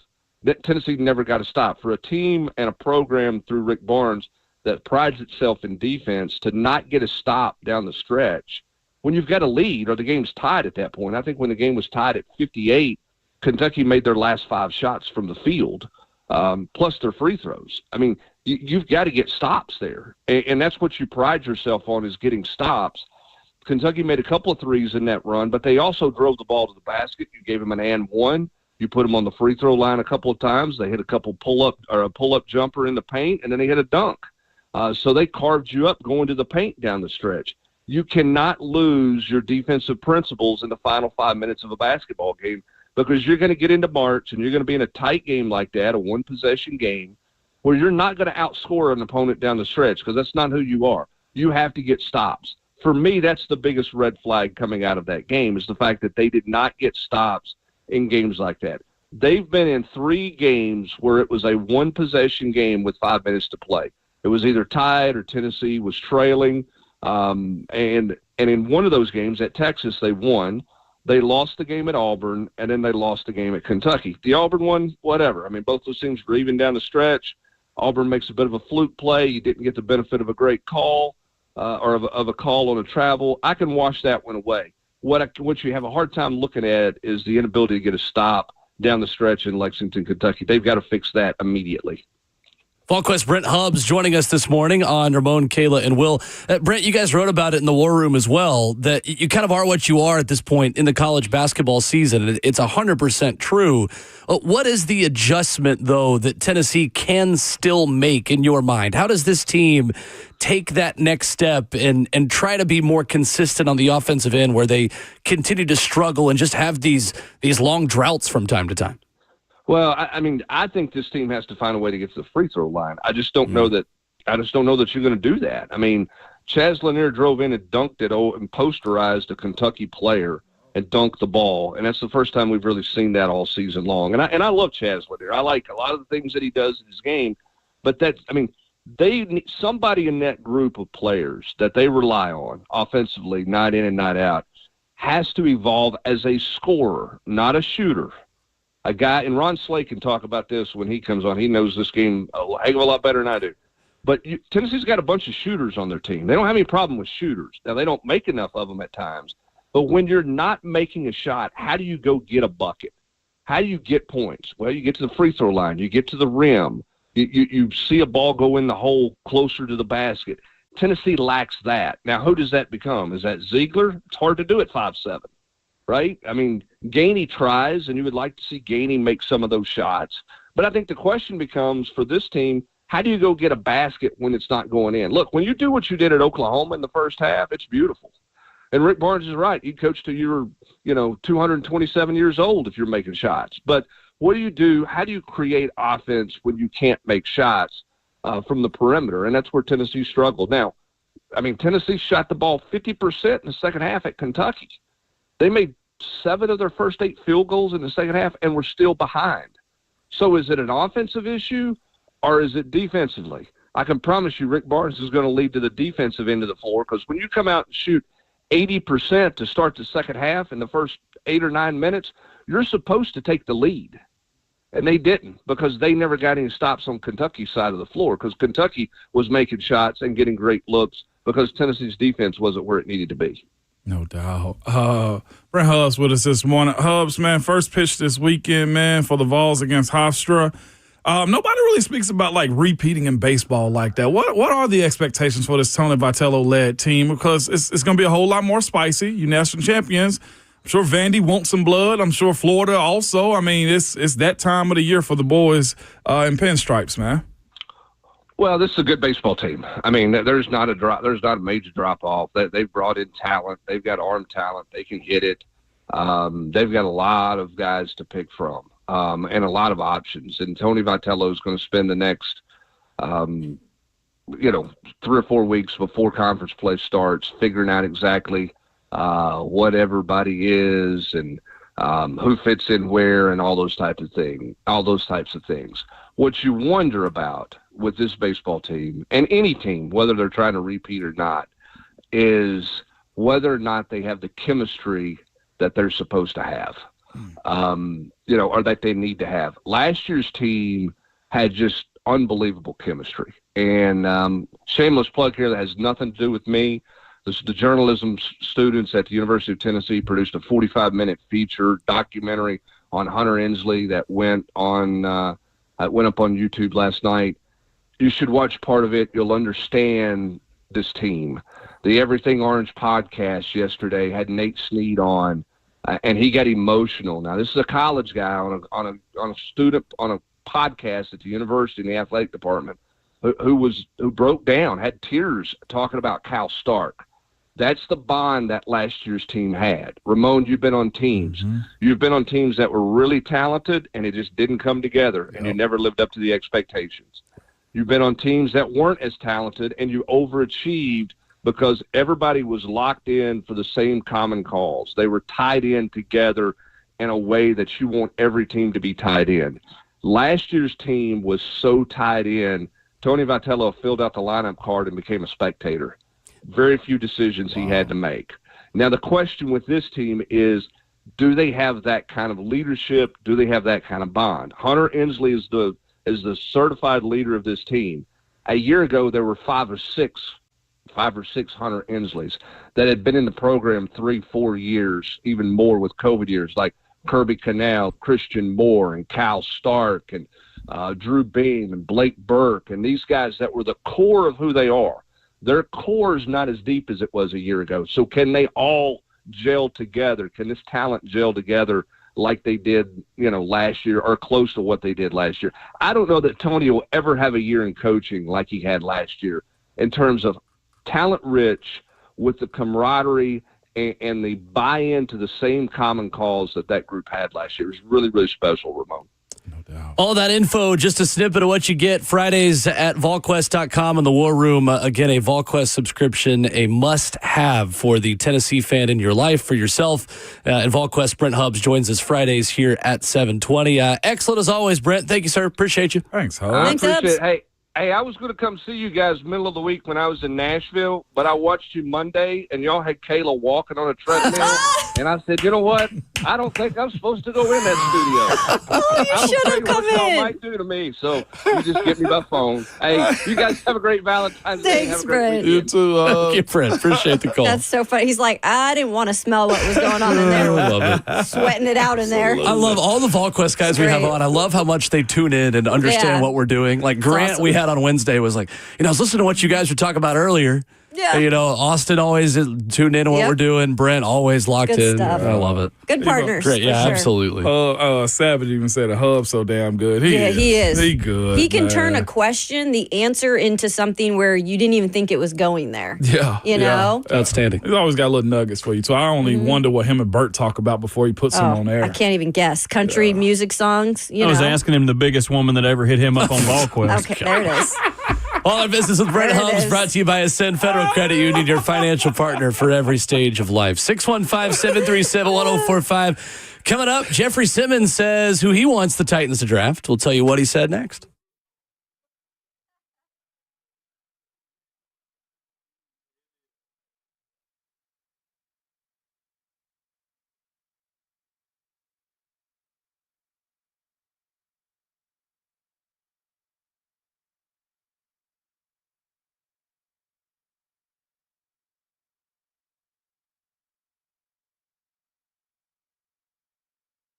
It's the month of romance, good people. Valentine's Day is here. All right, so if you are still looking for the most thoughtful, most romantic gift for the one you love today, well, Genesis Diamonds, celebrating love is their specialty. Maybe it's a simple pendant, or maybe it's an exquisite, one-of-a-kind designer ring. Genesis can help you pick out the most memorable and special piece of jewelry for this occasion. And to make it even sweeter, all right, up until today, all right, whether you spend $399 or $399,000, Genesis will give you some chocolates, fresh flowers, and a dinner out at no extra charge. It's a one-stop shop for the Valentine's Day experience. So when you buy up any piece of beautiful jewelry, $399 and up, Genesis will give you a bouquet of flowers from Jenny's Florist, a gift card for dinner at a Fancy Pants restaurant.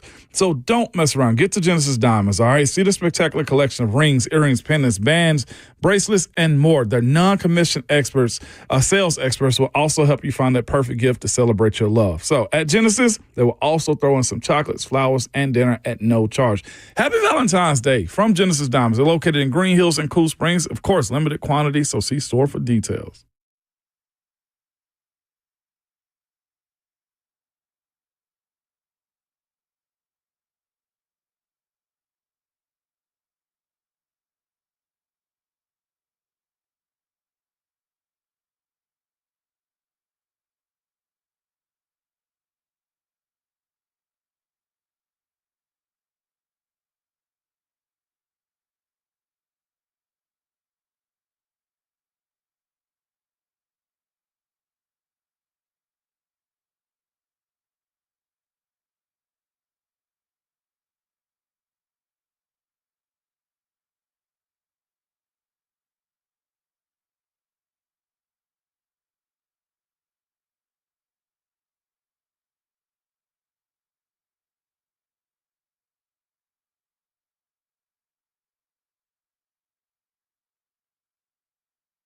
Will Bowling here with my guy, Trey Hartsook, Tickens Turf and Landscape Supply. That's where you go to take care of your lawn, the best in your neighborhood. And Trey, this is a great time to go ahead and get the best equipment in the neighborhood as well. You guys have got some excellent deals on mowers. Hey, well, I'll tell you, man, the thing about getting out, cutting your grass, if you're like a lot of people, you really just want to get it done. You don't want it to run a Saturday or Sunday. You want to do it the most efficient way possible.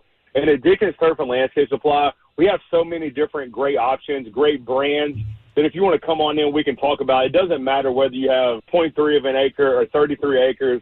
We have a machine for you that can get the needs done, get that grass cut, so you can get back to hanging out with your family, throwing stuff on the grill, doing whatever you want to do on the weekend. Stop in and see us. We'd love to talk to you about it. We're conveniently located all over Middle Tennessee. Got locations in Nashville, Hendersonville, Murfreesboro, Bellevue, Brentwood, Lombard, Mount Juliet, and Franklin. If you can't get a hold of us, check us out online, DickensSupply.com.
RKW on 104.5. The Zone continues. Wrapping up the first half of your Friday morning. 615-737-1045. And in the F&M Bank chat on YouTube, where the praise is pouring in, as Buck would say. Marshall writes in and says, Bert said, the biggest woman to hit you up on VolQuest. I'm dead. It's been the theme of the morning for Robert Walsh. Yes, it has. Speaking of big people, so Jeffrey Simmons was on a podcast talking about who he wants the Titans to draft. You'll be shocked, and I mean shocked, to learn he wants a defensive player. Wow. Here's Jeffrey Simmons saying he wants Abdul Carter to be the Titans' #1 overall pick. One draft pick. What you think y'all need? I'm gonna start on the defense side. I think we need another edge guy. That guy from Penn State, Abdul Carter. Dog. He's a dog. He's a dog. He's a dog. So I for sure think we need an edge. You're a defensive guy. You say you need a DN. I need a DN. That's what we need. Yeah. All right. GM Jeff on the clock saying Abdul Carter. Most franchises do lean into their star players, the guys that are, a crucial part of the organization, the flow of it. If they ask Jeffrey's opinion, I'm sure that's going to be the case. It wouldn't shock me if first or second round they did go defense. Again, if you're talking about safety nets, I guess, or being safe as the draft pertains, it is Abdul Carter or Travis Hunter for the most part. Now, the quarterbacks can absolutely save your franchise, but if you want to stack up one side of the ball, go on defense first. Jeff ain't wrong. I would say that too, Coach, and I hope y'all listen to me. I mean, I think that's honestly one of the favorites out there when it comes to who you want to draft. Mm-hmm. I think a lot of people are even in the camp of trading down and possibly still getting him at number 3.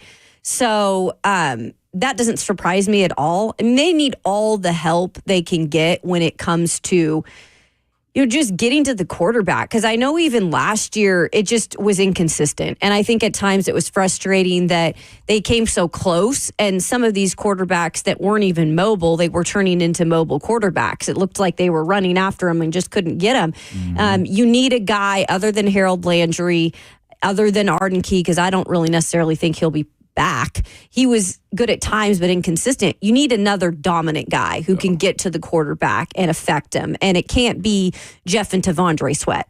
Impact like that. Players. Yeah, absolutely. Impact. So I'm not surprised at all by his answer with Abdul Carter. It's not a super glowing endorsement of the quarterbacks, to be honest with you, because every player wants a quarterback. Yeah, all of them. Everybody. I don't know. I think it's interesting. I don't know if I would go that far with it, reading deep into that. But I mean, Jeff is a defensive guy when it's all said and done. So I think he'd want a defensive help, no matter what. I don't think he's going to say quarterback. Well, also.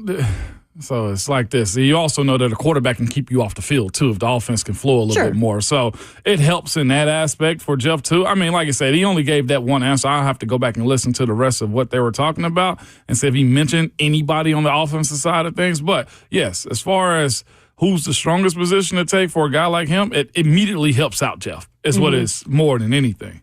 A commenter on YouTube says Jeff must have been napping during offensive possessions. He didn't see our quarterback play. Well, also, Curtis in the same chat goes on and said, well, Jeff also said that Will Levis was a dog last year. He did. So his opinions may have taken Jeff said, I'm not going to evaluate quarterbacks anymore. No, we'll leave that one alone right now, man. It is it's funny. I see a lot of talk about the edge rusher thing because this is a deep edge rusher draft. There is some value that you could get in the second round at edge rusher. I see a lot of fans talking about that, saying things like, well, don't take Abdul Carter because you can always get one in the second round. Abdul Carter's a different level than Mike Green, respectfully.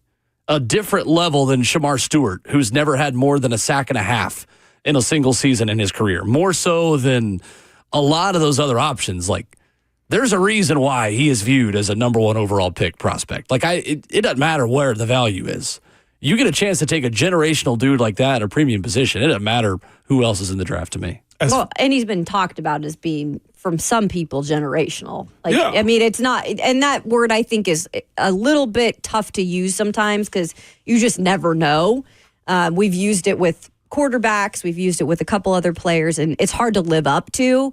But that is something that some players or people have said about him. The one thing that Abdul has over anybody else in this draft is this: of all the positions, and we're talking about that G word again, of all the positions, He is the only one I feel like in this draft that is the unanimous number one at his spot. No wide receiver is number one across the board. No quarterback is number one across the board.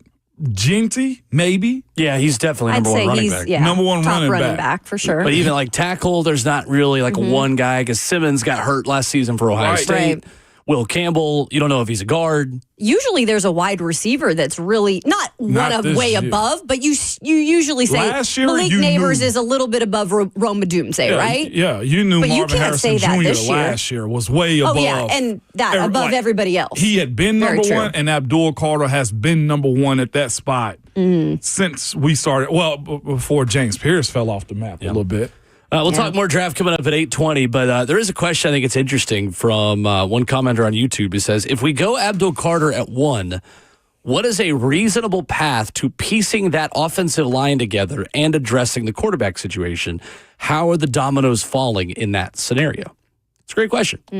I heard Dawn say something about, she'd go second round with that because that's where second and third offensive linemen, right tackle specific, because second and third round is where you're going to get a lot of the other talent this year. And unfortunately, they don't have a third rounder. No, that's right. Not yet. That is the beauty of trading back, too. If you traded back to 3 and still drafted Abdul Carter or Travis Hunter, you would have maybe a third round pick this year, maybe a first or second next year.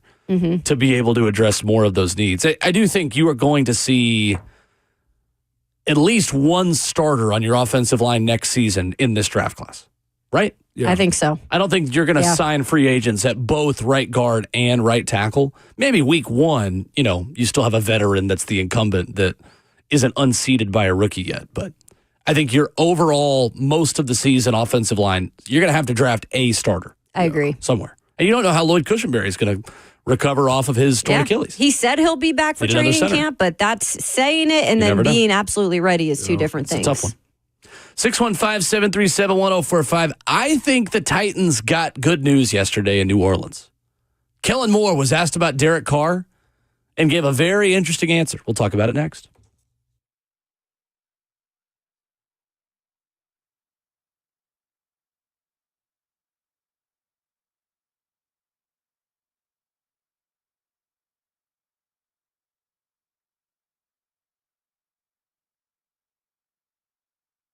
It's Ramon Foster for Hiller Plumbing, Heating, Cooling, and Electrical. Y'all, Hiller's been around for a while, man. They've been in business since 1990. Cool thing is they are family-owned and operating.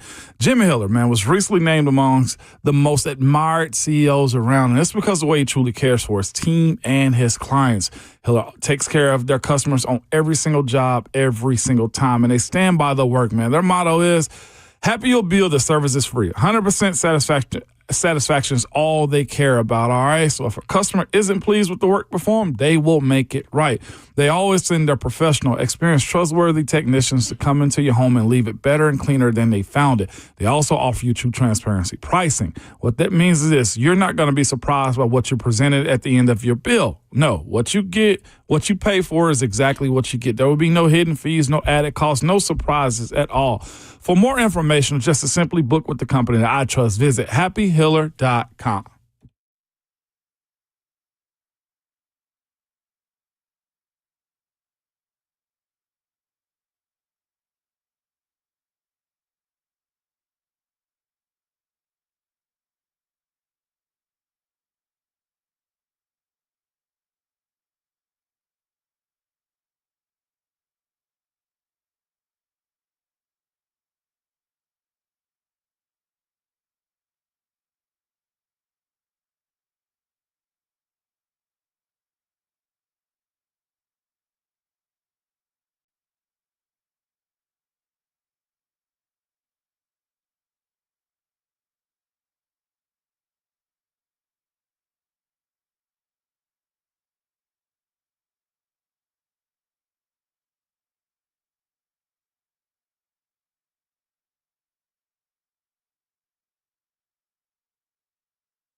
What's going on? 8 o'clock. Good morning. Happy Friday from the 104.5 The Zone Studios. I am Robert Walsh. Big news yesterday. The Jets informed Aaron Rodgers that they are done with him as the quarterback of the team. Jets likely to release Rodgers with a post-June 1st designation, which will allow them to split the remaining cap charge over 2 years, $14 million in 2025, $35 million in 2026. The other option would have been to release him immediately, but that would mean eating $49 million this year. The same accounting applies to a trade, which also seemed unlikely. It does mean that Aaron Rodgers will not have to wait to speak with teams. He can do so immediately. College baseball starting all over the country today as the defending Vols get their season started at home with a 3-game series against Hofstra this weekend. First pitch today at 4:30. For all your foundation repair and your waterproofing needs, you got to go to USSTN.com. Breaking news at once on your home for the Titans and the Vols. This is 104.5 The Zone.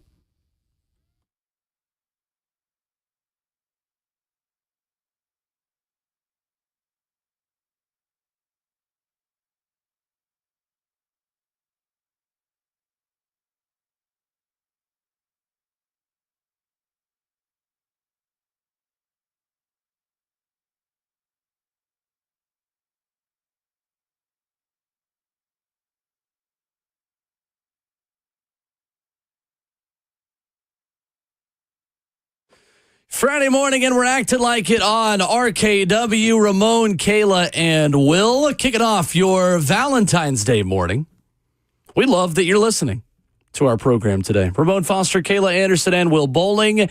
Robert Walsh makes the show happen, but don't hit him up. If, I don't know, do you want to give the parameters for this? Of the type of people that can or can't hit you up. I mean, Cheyenne can hit you up. Any of them can hit me up. It don't bother me. I had always had a love for big women. That ain't my problem. My problem was the fact that she tried to hide it. If you'd have just been up front and said, "Hey, I'm like a Tempur-Pedic," like I'd have been okay with that. But oh my goodness, Tempur-Pedic. Oh my! I thought those are good. Spreading the love this morning, Robert Walsh. That's my guy. That is my guy right there. Spreading the love. New Orleans Saints head coach Kellen Moore, who is my doppelganger, did not make a firm commitment to Derek Carr at his introductory press conference yesterday. Quote, "Derek's a tremendous quarterback in this league. I've had so much respect for him. The journey that he's been on, he is a starter in this league." Didn't say starter for the Saints. "He is a premier player in this league. Really excited to team up with him and go through this process. And so just like any player on this roster, I just got here a few days ago, and I'm excited to go through this journey with all of them." Then he was asked specifically about him moving forward. Would not commit again. Said, "We're fortunate to have him. We're excited to go through this process as we build this roster together. Again, I'm meeting these guys for the first time the last few days. Really excited to meet more of them. This will be a lot of fun." When he was asked if he felt like the team had a decision to make at quarterback, he said, "Derek Carr is a tremendous starting quarterback in this league." Mm-hmm. Definitely non-committal in this whole press conference when it came to Derek Carr. And I think, too, when you're a new head coach, and he's a young head coach, he's 36 years old, Kellen Moore is, and you've got an older quarterback, a veteran quarterback in this league who's probably got a couple more years left in him. I would think sometimes the reset button as a head coach is something that is quick to hit. Not for everybody, but in this situation, knowing that, Derek Carr did have some issues last year staying on the field a little bit, I would not be surprised if there is a way to move on from him. But then again, he's probably the one that you can count on the most because right behind him is Spencer Rattler, who showed some promise. But I don't know if even that's Kellen Moore's guy. No, he's playing it smart. Kellen Moore is. Again, he's a guy that they got a long way to go, and the best thing to do is not to commit to the quarterback. Looking at their cap situation, I mean, they had to go get a guy like Kellen Moore, and I say that respectfully, but you couldn't go get a seasoned vet to coach that team in a situation that they're in. Like, he's going to have to be a mental genius to, like, really put together a plan for them to be a winning squad. Like, they got some players that you like, but again, the Saints are bad as far as the cap goes, the contracts that they got right now, and they hadn't had much success. And committing to Derek Carr as far as him being a quarterback that he may want or may not want, is just flagrant. You don't want to oversell yourself and definitely not overpromise to a quarterback that's on a, 3-year deal or whatever it was for him? 4-year deal for $150 million. Lord. They do have an out this offseason if they want it. I mean, it's still pretty significant, but $51 million is his cap hit for next season for a cash-strapped New Orleans Saints team. A post-June 1st trade would save them $40 million. Oh, wow. Against the cap. If they were to release him before March 16th, they would only save $1 million. So you're looking at either a post-June 1st release or trade. I would say most likely a post-June 1st designation release. Sounds about right. Would save $30 million against the cap and spread out that $50 million dead cap hit over 2 seasons. Yeah. Mm-hmm. They're going to have to strip that thing down to the bolts up in New Orleans, man. Again, I talked to some folks that said, like, he's really, like, earned himself a whole lot of stock amongst the players that are in Philadelphia. I think they got the parade today also. But he's in the rebuild. Like, they're fully have to be buying in to what they got going on right now. And Derek Carr, again, he's not that old, but he's a guy that's somewhat set in his ways. And I feel like this offense that they're going to have to run with Kellen Moore needs a different type of quarterback, one that he's had a lot of success with in Philly and Jalen Hurts. You got to also think about who he coached in Dak Prescott too. Yeah. So coaches have certain techniques that they always go back to, certain coaching styles, the same way players do too, and you got to go find your guy. His best way to extend himself, considering they were a 2-and-done with their old coach Allen. And Dennis Allen with the Saints too, is to just strip it down and hope that they'll give him time to build it back up. So it's interesting with Derek Carr, full no trade clause. What would the trade market be for him? What was the trade market? That's the thing that worries me about, because I am all in on the Titans going after Derek Carr. Last season, again, it doesn't always mean everything, because Kirk Cousins was having a career year before he got hurt, and then he came back this past season and was not good. But before he got hurt, and it was a fractured left hand, not like a soft tissue thing, not, he got hit and it's a shoulder. Like, it's kind of a freak injury that's, I would imagine, not something you're, like, prone to.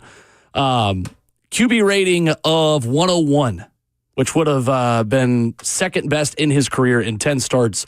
He threw for over 2,000 yards, 15 touchdowns, 5 interceptions. He was playing very well before he got hurt. He was. And here's the thing. So who's been in a situation that he can handle losing is what he's done a lot of. His trade market, comes down to the check, though, too. Like, who can take on that contract is going to be the best thing. Especially if you have to wait, But hearing Kellen Moore speak of him, like, this is what you do have with him. He's a proven, he ain't been to a Super Bowl or nothing like that, but he's a proven plug-and-play starter.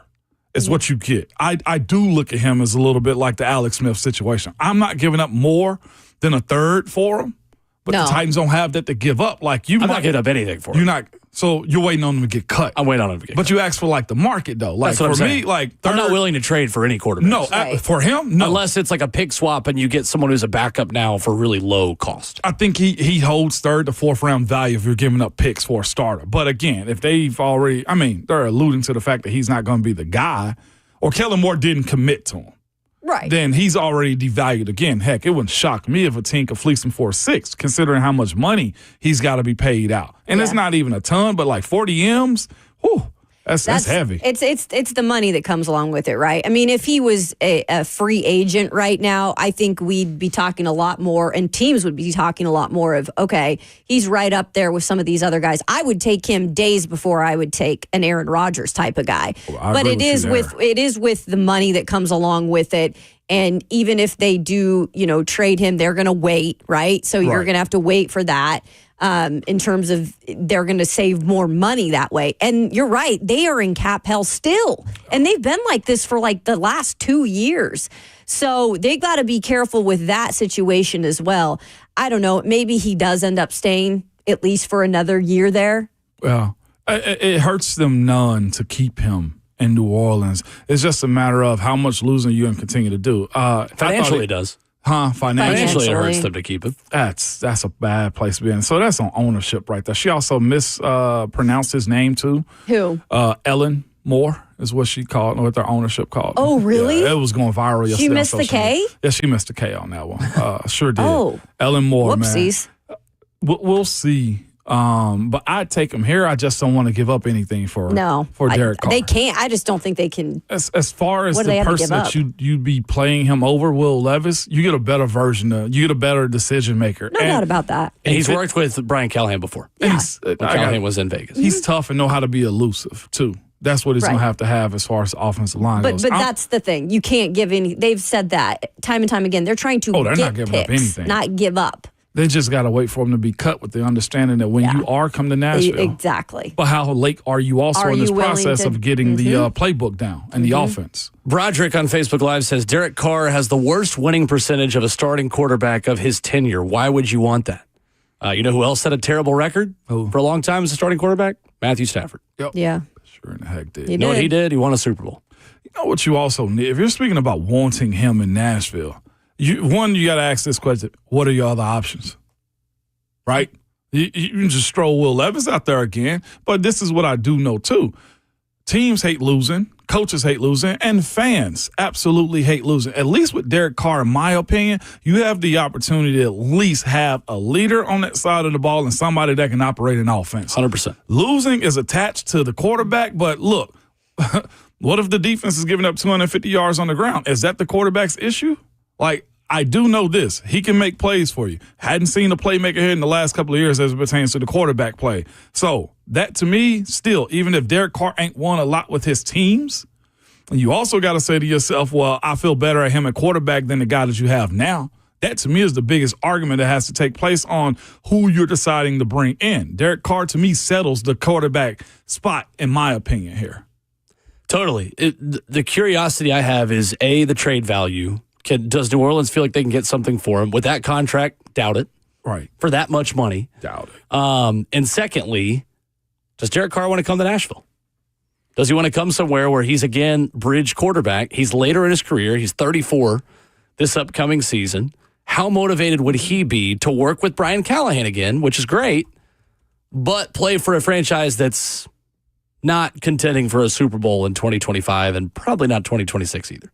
No. I think at that point, too, of your career, you're thinking, I mean, you're uprooting family. Like, that's a big part of it people don't realize. Like, late in people's career, too, that becomes more of a burdensome. Like, you're uplifting your family to go somewhere else. And I know it's not far. And I bet he'd love to live in Nashville. There's all the benefits that come with it. But at some point, like, when is that enough? And it's just like, okay, I'm going to stay here. I'm going to settle here. I'm going to try to do my best to help this organization if they want me. Yeah. That's a great question. I think it becomes a real personal choice at that point of your career. It's just so hard to sit back and, like, wait on the right guy.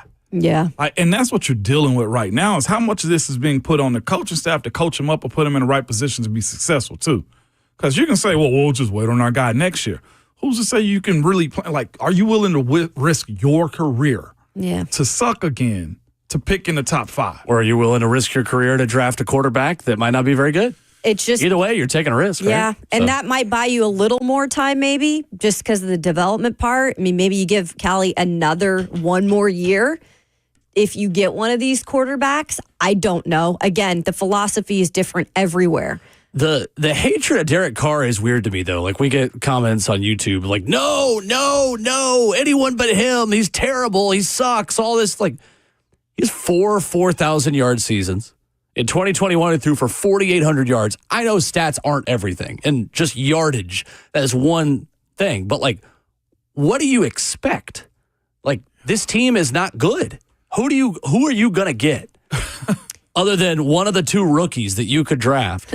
That is really going to get you excited. Like, this is the same fan base that was disrespectful to Ryan Tannehill for what he gave them. And Derek Carr, statistically, is better than what Ryan Tannehill was. Like, I would love to know the answer to some of the fans. Like, would you, if you had the choice, go with Levis again, or would you like Derek Carr? See, because that makes people just like, I don't have a choice. It's going to be Derek Carr. What the heck? I was going to say, the answer will be I hate Derek Carr. I hate Will Levis. I'll ask the question on Twitter. At Ramon Okay, Kayla Will. We'll perfect. put the poll up. I would be shocked if it's not Carr. 70% Derek Carr. I think this fan base is so done with Will Levis. But people are complaining about Carr, so you can't have it all. So if you had a choice, what would you want to go with? New, exactly. Yeah. With Carr, it's the case of the unknown. You haven't seen him get memed in it. his jersey, in the Titans jersey, like you have Levis. He's kind of more like a used car at this point, right? For sure. How many miles? Like, we're talking about over 30,000? You guys want to know God, the only yeah. stats he's ever led the league in? 60,000. What's that? Fumbles and fumbles lost. Okay. Oh, so yeah, he is a fumbler. Isn't I mean, he? again, there's a reason why these quarterbacks are available. I mean, honestly, you're not going to find a franchise quarterback just sitting there in free agency unless you take someone with tools and you develop them into something they have not been yet. And if you want to do that, you're taking a chance on Justin Fields, who I think is going back to Pittsburgh, Sam Darnold, or Daniel Jones. First-round talents who haven't hit yet. That's the big three. 615-737-1045 is our number. What is the absolute furthest back you are willing to trade if you're the Tennessee Titans? And when you move there, who do you want? Who out of the top 4 players that we keep talking about, Abdul Carter, Cam Ward, Shedeur Sanders, Travis Hunter, who's 5th on your wish list? That's next.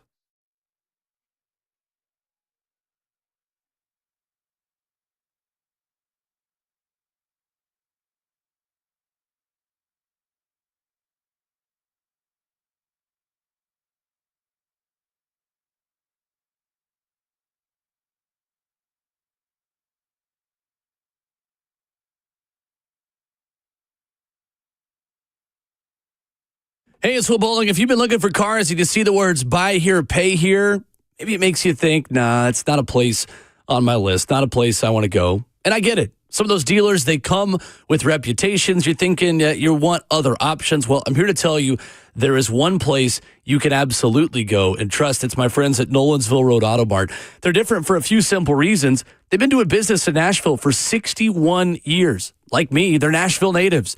They only sell clean title cars under 12 grand. So if you're new to town, need a place to trust, knows the area, knows the market, they have got you. Or maybe you just need that first car for the 16-year-old in your family. They can do that too. With one location on Nolensville Road, close to Thompson Lane, they'll get you in and out in an hour or less. And the best part, they're the oldest buy here, pay here in Nashville. And they work with your own financing if you got it. Flexibility, transparency, and honesty. That's why I recommend Nolensville Road Auto Mart. Give them a call, 615-242-1279. That's Nolensville Road Auto Mart. Give them a call, 615-242-1279.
RKW is live on your radios and your smart devices this morning at 104.5 The Zone and Zone TV, talking Titans and NFL Draft.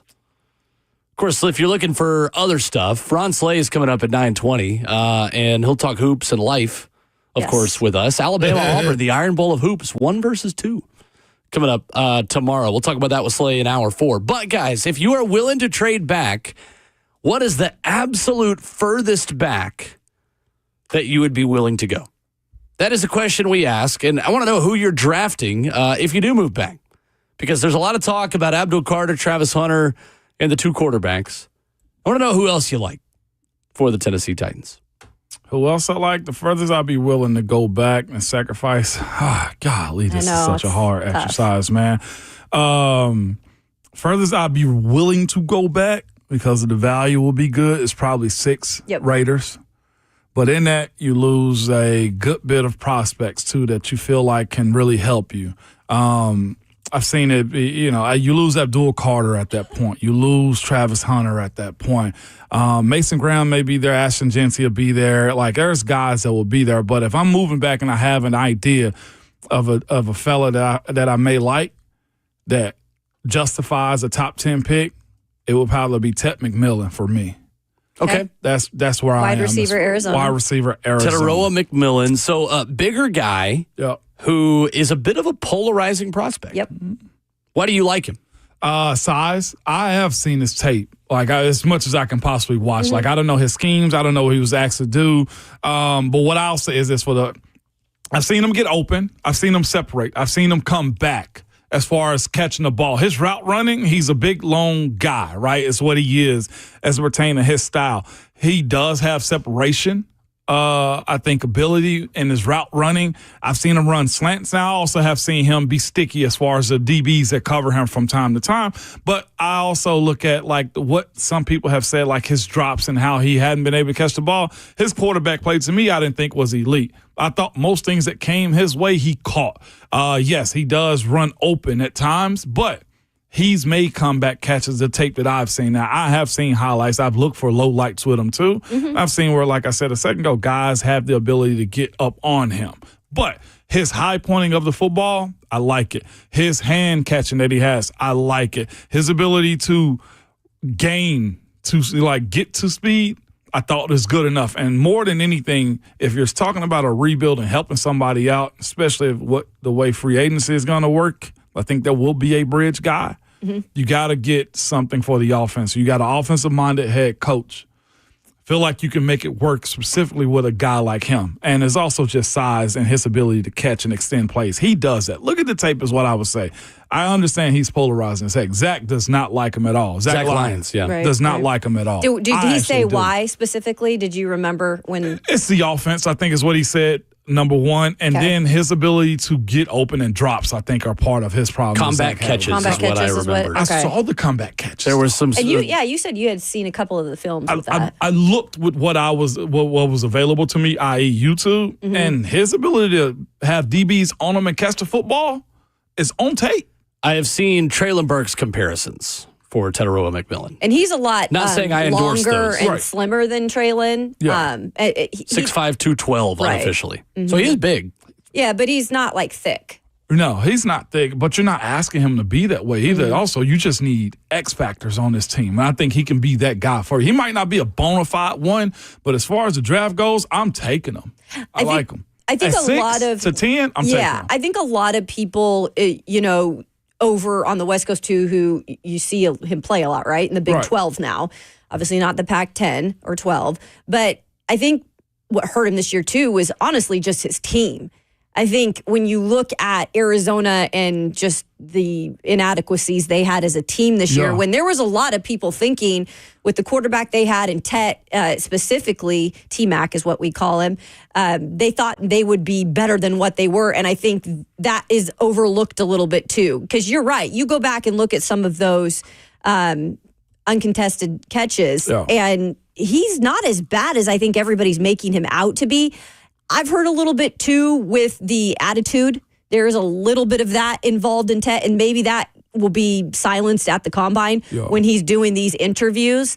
but he is right up there with Luther and Luther Burden and Luther Burden in Missouri. Yeah, so I know people are kind of half and half on who's the better receiver in this one between those two. So Kyle Krabs of the 33rd team says positives are arrogant hands. I would need more explanation of what that means. Just think everything that comes his way, he's catching. Okay. Yeah. That's a positive to him. Yep. 3-level threat in the passing game thanks to a variety of skills, massive catch radius, and strong ball skills at the catch point.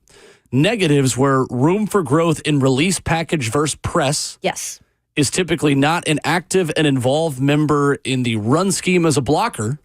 Oh, so Mike Vrabel would have already disqualified him to play in his he's offense. out. Created separation against man coverage, illustrated room for route mastery. That was seen as a negative in some of the separation. So I think the point of that illustration is to say, if you traded back around 6 to 7, you could still get a wide receiver 1, probably even the number 1 receiver in the draft if Travis Hunter is a corner. For sure. Big X receiver, the prototypical outside 6'5" big target. Yep. Kayla, who'd you go with?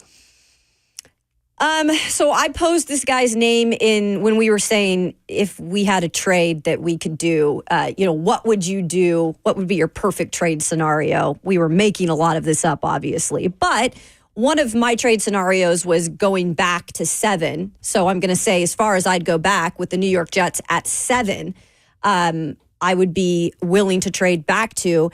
And I'm going to still go with the need for the Titans, and maybe they get a 3rd rounder if they trade back like that. But I'm going to go with the need still at edge. And at that point, it probably would not be Abdul Carter on the he'd be gone probably at that point, which is, a bummer. But this is the next best scenario I would feel is taking Jalen Walker out of Georgia. And I know that a lot of people are still feeling like they don't want to go with any Georgia players after what happened to Isaiah Wilson. But that is a total different scenario. When you look at Georgia players overall and what they've done, even some of the risks that Philadelphia has taken on some of these guys, and they've ended up being difference makers in year 1 out of Georgia. Jalen Walker, I think a lot of people questioning exactly what he'll play. He played both on and off the ball at Georgia, but I think a lot of the fit, people are saying he's going to be an edge. I know Daniel Jeremiah thinks very highly of him, has him as one of the top ranked players. So in terms of a pass rusher, I think this guy could be it. He also is solid in terms of edge setting against the run. Okay. So he's long, he's lengthy and explosive. And I think that would be a guy, if you had to still get an edge, but you don't have Abdul and you're trading down, that would be the best case scenario. And I heard he's a great leader. Like I heard at Georgia, he was phenomenal in terms of coaches. I know no speeding tickets that I've heard of. What? So that's a positive. Your orange tinted glasses are showing. All I've ever heard is some boys need people come knock on their doors to take them to class, and they got to force feed them. Like, that's all I've ever heard. Kyle Krabs of the 33rd team writes, Jalen Walker is a search and destroy heat-seeking missile for the Georgia Bulldogs. Their defensive scheme tasks him with lining up on the edge to rush or dropping down to play shallow spy versus mobile passers and clean up any loose pockets. I do like the versatility of a guy who could be an inside linebacker or an edge rusher, but is seen as an athletic freak, fast, physical, and violent at the edge rusher position. Yeah. This is right on par for what Denard Wilson wants. And that's what I was going to say. Yeah. I think the scheme, if you're going to say anything about a defensive scheme, I think he's actually a really good fit for this type of scheme, which is also similar to what they're doing up in Seattle, too. They're all coming from the Ravens motto with Denard and then Mike McDonald. It's Nolan Smith. He's Nolan Smith. Yeah. Nolan Smith, who came in as a Swiss Army knife defensive guy, edge rusher from Georgia. Similar skill set, similar role within that Kirby Smart Georgia defense, and it's worked out pretty well for Philly and the Philadelphia Bulldogs, who just won the Super Bowl. Real quick, so comments. So we were talking about mine was a trade back. Kayla, are you sticking and picking right there till you was moving back? You Trading was moving back to also. 7. So it's an understanding that you're getting multiple picks too. I think it was James in there said if you go back to 6, it's for 1, swapping ones. You get a 2, get a 3 and 25, and maybe a 1 and even a 4 and 26. I think in that scenario, if you're going back as far as 6 or 7, you're getting at least 2 first-round picks. Yeah, you got to, right? Yeah, you have to. Or a big like player from that team. team. I think, whatever. Which I don't think is likely. No, I don't think that's likely. But you'd have to have a big pickup if it wasn't going to be 2 ones. Yeah, no, that's the expectation. So, again, when we're speaking about, like, missing out on Abdul or Travis or one of the quarterbacks, like, are you willing to give up to gain a whole lot for the future is what we're really dealing with. Correct. I still think the dream scenario for the Titans is a trade back to 3 with the Giants where they can still take Abdul Carter. No guarantee he would be there because the Browns, if they're getting rid of Myles Garrett, that would be an easy 1-for-1 replacement to take Carter. I would go back to 12.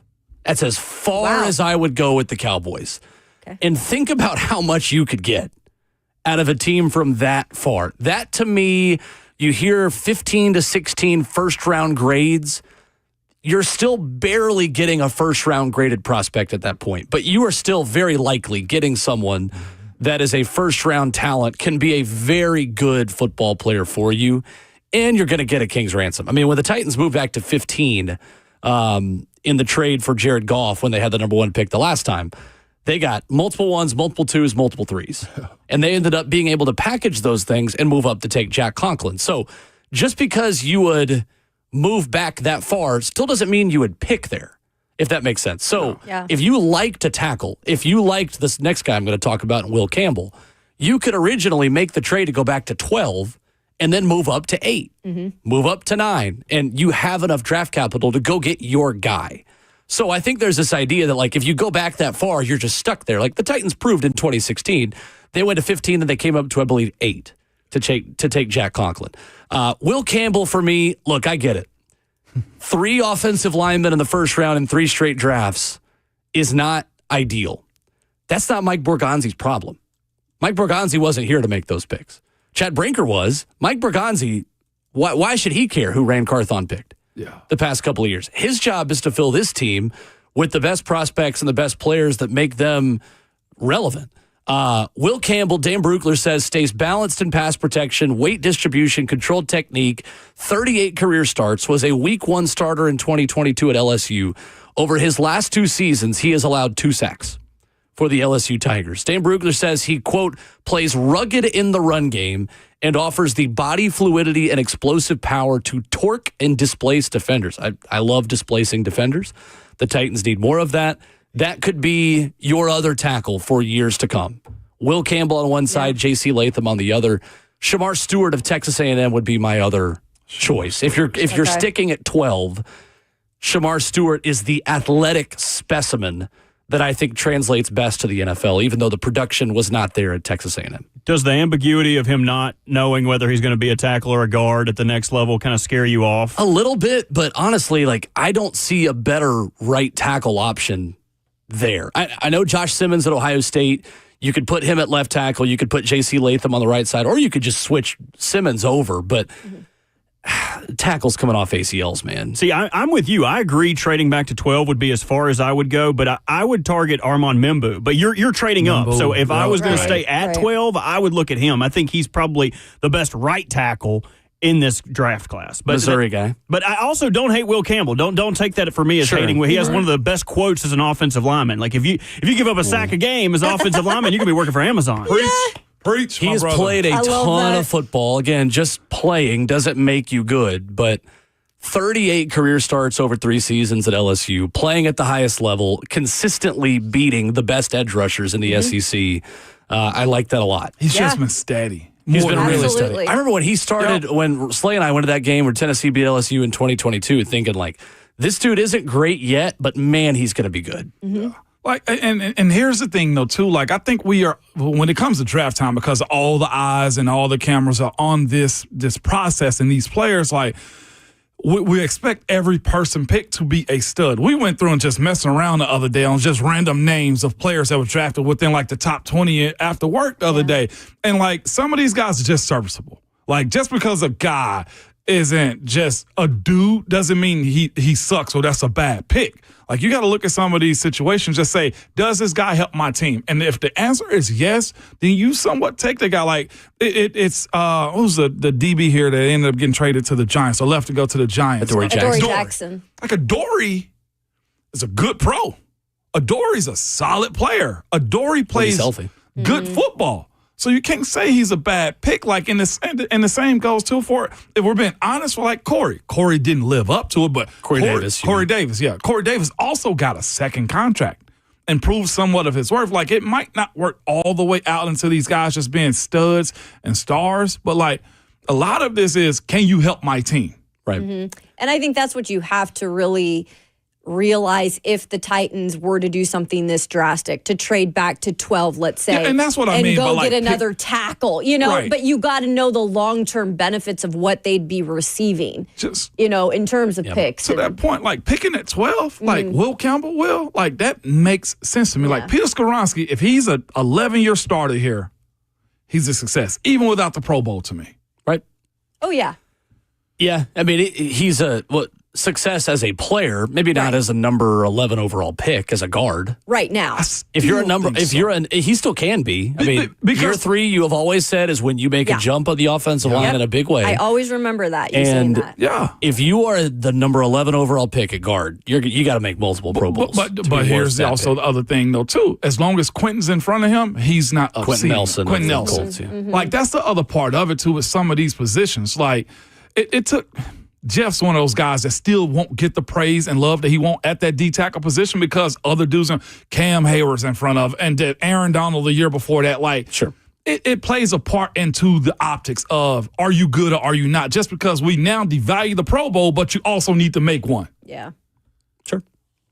Shamar Stewart is really interesting too, real quick. Guy never had more than 1.5 sacks any of his 3 seasons in college at edge rusher. Zach Lyons made this point yesterday, and I think he's 100% right. Edge rusher is the position where taking athleticism most closely correlates to good players, right? Sure. Like, you can have that high relative athletic score and be a tight end and not know how to catch it. It doesn't matter. Like, Chigakonkwo is an athletic freak at the tight end position based on how he tested, hasn't translated to production.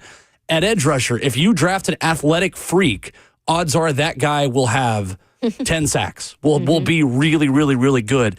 I do not care that Shamar Stewart only had 1.5 sacks at most at A&M. Led the Aggies to 39 pressures last season. Very, very polarizing prospect that I would sign up for if you're sticking at 12. To your point, Odafe Awe, his senior season, his last season at Penn State, 0 sacks on the year. This last season had 10 sacks. Yep. Yeah. 615-737-1045. We'll get to Andy coming up next on the phones. What is the furthest back you would draft if you're the Tennessee Titans? Your thoughts next.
RKW on 104.5 The Zone wraps up hour number 3. There is new intel about what the Titans are going to do with the number 1 overall pick. I would tell you what ESPN.com writers and anonymous NFL executives are predicting coming up in 15 minutes. Some fresh headlines, some fresh scoop for the people clamoring for it. Yeah. On Twitter, at Ramon Kayla Will, where you can follow the show. We asked the question before the break, what is the furthest back you are willing to trade if you're the Titans? Jay Lomas writes in and says, you can't trade back any lower than 3 without getting a future first-round pick. After that, it is all just about getting the right compensation because the 3rd non-QB and the 15th non-QB are roughly the same caliber of player, he says. I don't want to go that far. Maybe 3rd to 15th is a little bit of a stretch. But the point does stand. If you are going back further than the 3rd pick, you better be getting next year's first-round pick from somebody. If you're going back to 6 or 7. Yep. Yeah, no, that's exactly how I feel about it too. Is the setup for the buildup of the team is what you're looking for. That's why we pose that question. Like, you can hate maybe these bridge guys, or hell, even Will Levis for that matter, if he's tried it right back out there. Maybe he deserves another opportunity. Who knows what this is? But either way, you got to set yourself up for the future. This isn't a right now plan the way I see it. I was breezing through some of that article that Will was just talking about. We're going to discuss in a minute, and it's true. There's a lot of deficiencies. It just is. This squad has to you go into a weekend sometimes knowing that it's going to have to take some special circumstances for you to win. That sucks as a pro. It just does. Like, we can't just have a game plan and go beat you up. No, like, you need some crazy things to happen. There was bad teams that competed with you, and like, to be in a spot to where you think one player is going to save you, this ain't the year for that. Right. That's the way I look at it. I mean, that's the whole thing, too. Even with last year, when you went out in free agency and you did get some of these guys that, you know, unfortunately, some didn't play the whole year because of injury, maybe some underwhelmed. But for the most part, you did not have the depth anyway for any of those things to happen and to be still a good team. I mean, the depth is an issue on this team, and that is the part of it. That takes time to get all of that filled in terms of pieces, holes, but also the depth part of it. Right.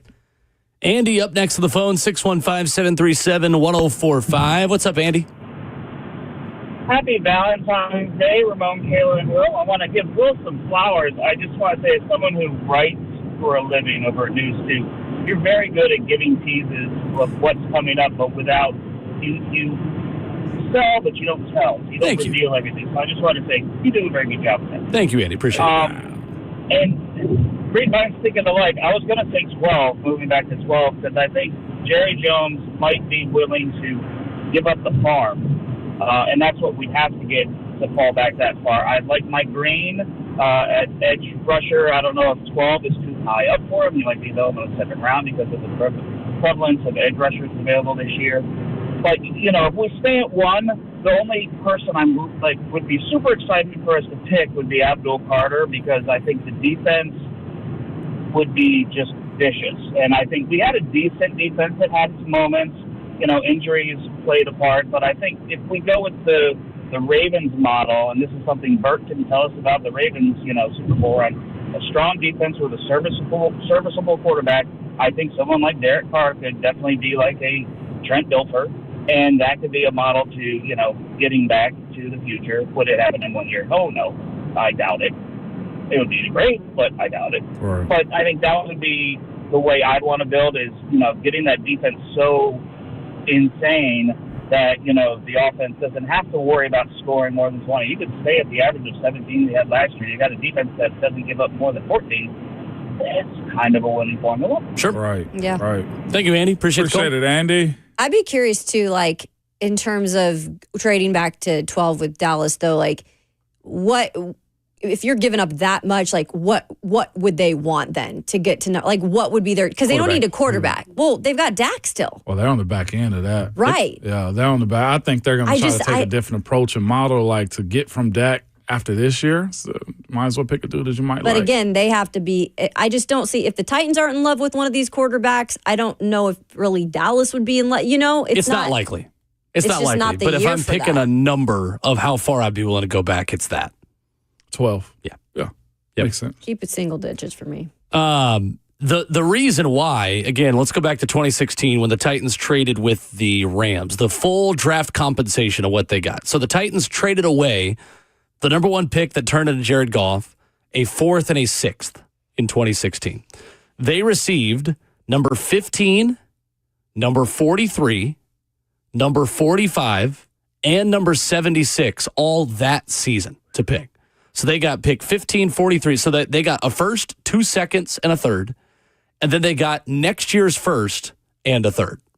So they ended up getting 2 first-round picks, 2 second-round picks, 2 third-round picks for a 1, 4, and a 6. Sign me up. Yeah. Sign me up. I'm going to be real with you. It is harder to get an elite prospect at that point. However, you do get a lot more chances to get good prospects. Mm-hmm. I look at this as a way you teach kids something. A loss ain't a loss. Like you losing a number overall pick, this ain't a loss. This is a growth moment right here. If you can get that. Another 1, 2 2s, 2 3s, and a 4th, sign me up. You gave up the 4th. You gave up. You got 2 1s, 2 2s, 2 3s. I'll punt it to you, okay? Take the 4th if you don't give me all that. Yeah, I think no matter whatever kind of deal, like this year, you've got to get a third in there. Yeah, I think that's crucial. That's the biggest thing of all. You didn't have one last year. That's where there is talent still that's going to be plentiful or in that 2. third round. Or another 2. Well, yeah, of course, right? Yeah, for sure. So. Coming up, ESPN.com's Teron Davenport, among other NFL Nation reporters, polled NFL executives, coaches, and scouts to help answer some draft questions. And reporters, scouts, and coaches were asked, will the Titans trade or keep the number 1 overall pick? And we'll tell you their answer coming up next.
What's going on? 9 o'clock. Good morning. Happy Friday from the 104.5 The Zone Studios. I am Robert Walsh. Yesterday, the Jets told Aaron Rodgers they are done with him as the quarterback of the team. Jets are likely to release Rodgers with a post-June 1st designation, which will allow them to split the remaining cap over 2 years, $14 million in 2025, $35 million in 2026. The other option would have been to release him immediately, but that would have been absorbing $49 million in cap space this year. The same accounting applies for a trade, which also seemed unlikely. He doesn't have to wait to speak to teams, though, as he can do it immediately. College baseball starting all over the country. The defending champion Vols get their season started at home with a 3-game series against Hofstra this weekend. First pitch today at 4:30. For all your foundation repair and your waterproofing needs, you got to go to USSTN.com. Breaking news at once on your home for the Titans and the Vols. This is 104.5 The Zone.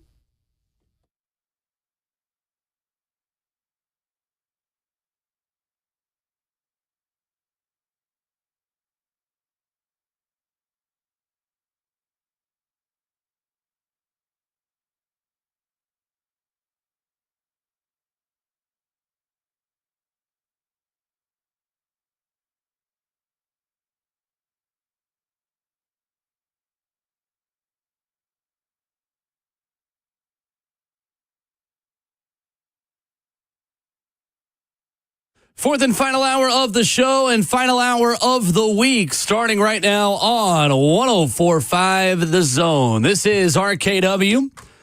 Ramon Foster, Kayla Anderson, and Will Bowling. Robert Walsh is behind the buttons, including ours. And coming up in 20 minutes, everyone's favorite, Ron Slay. Yeah. Will join us. We'll talk about the Iron Bowl of basketball coming up tomorrow. We will dive into Tennessee and Vanderbilt on a rivalry Saturday in the Southeastern Conference. But, guys, we've got nuggets. We got nuggets to talk about in the NFL draft because ESPN.com has a very interesting story on their website today. With the help of NFL Nation reporters all around the league, including Nashville's own and the best of the best in that business, ESPN's Teron Davenport, asking questions to executives, coaches, and scouts. The specifics of that, they asked 4 questions. Each reporter asked one question, and the number of responses differs from question to question. So they were asked, will the Titans trade or keep the number 1 overall pick? 8 people were asked and voted. 5 of them predict the Titans will trade the number 1 overall pick. 3 of them expect the Titans to keep the pick. Mm-hmm. Details, one AFC personnel executive says, the Titans roster has a lot of holes. They need more than just a quarterback. I mean, who would Shedeur or Cam throw to if they take them? They need help. An NFC scout weighs in with a similar thought. Quote, they can't put these rookies behind that offensive line and expect them to succeed. The Titans' protection was so bad their quarterbacks had no chance. They have to build the roster up before they add a quarterback. An AFC scout says they want more picks, so I think they'd come off that first pick, but it takes 2 to tango.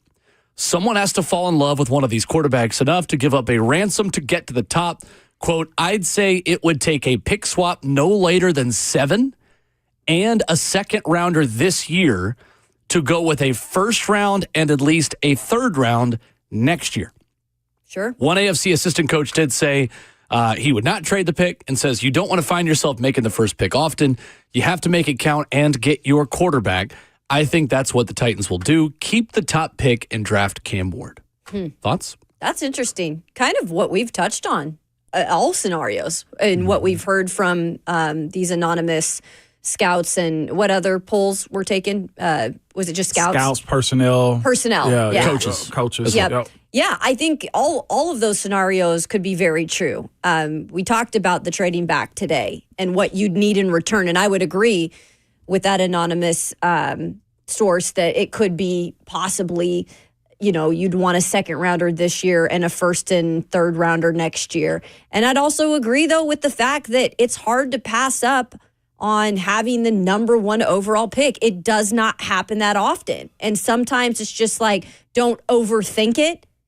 And if they do fall in love with one of these quarterbacks, just take one of them. This is just such a terrible spot to be in, too, for the Titans. Like, it's the best and worst spot you can be in, considering You have the number 1 overall pick. That sucks, but it's also great because you get the pick first of the best of the best. And this year in particular, for a team that absolutely needs a quarterback, neither one pops off the board to the people that speak about these two guys. I'm looking at this, scroll down a little bit further in this article, and it's, will the number 1 pick be a quarterback? 3 votes says yes, and there's 9 people that voted on this. So the 6 out of 9 don't believe that a quarterback will be the number 1 overall pick. And then somebody asked a question too, an NFC South team. I wonder who this was. NFC South coach said, who's the best quarterback? Shedeur's not going number 1, so it's Cam and. That's the issue that you're running into is that it's Cam and. It's not even like Jaden Daniels and Caleb Williams from last year. You really had to split hairs depending on what you like last year.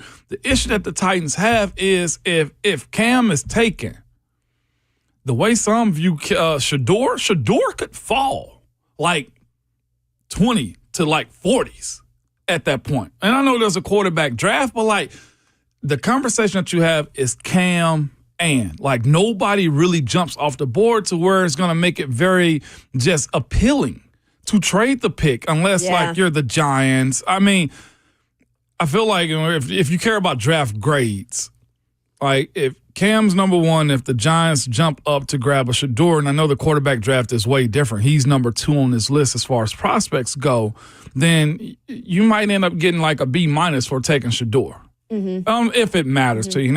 And look, if he can win, that's all that matters. But then it's the same conversation with Cam, too, is how much do you trust Cam to be a franchise-altering quarterback? Right. I mean, this is the question you ask about almost all quarterbacks in a draft. But I feel like there's just more questions this year about these two. Last year, you didn't have these questions really about Caleb or Jaden. You're always going to get questions, right? But you're right. I mean, these more so than other years because you don't have as many quarterbacks, and the ones that you have, it's not what they're calling generational talent, which again, I think can be a little bit loose to throw around those words. But I also felt like the part of the article that sticks out too is why would you want to take a quarterback and put them in a position where they're probably going to fail at least the first year because you need help on that offensive line. What weapons are they throwing to? And that's why, again, I don't think it's out of this world to think that if they thought they couldn't pass over a quarterback and they want to put them in a better situation to succeed, they go get their quarterback 1 overall. I mean, Cam Ward probably. And then you still go get a guy that's here you could bring in for a year. Another question was asked, who is the top quarterback in this class? Not as much consensus on Cam Ward as I expected. 4 votes for Cam Ward, 3 votes for Shedeur Sanders on who the top quarterback was. One player personnel executive called the top of the draft generally good, not great. One national scout said Cam Ward and Shedeur Sanders would have been ranked similar to Bo Nix, who went number 12 overall to the Broncos this past April.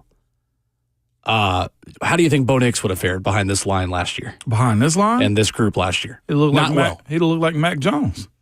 Bo Nix had Sean Payton. I think he went to that's the perfect the difference. scenario. He's got Sean Payton. Right. He's also got Quinn Muirner's. How do you say this? Muirner's also as a Pro Bowl All-Pro guard. He's got a right and a left tackle.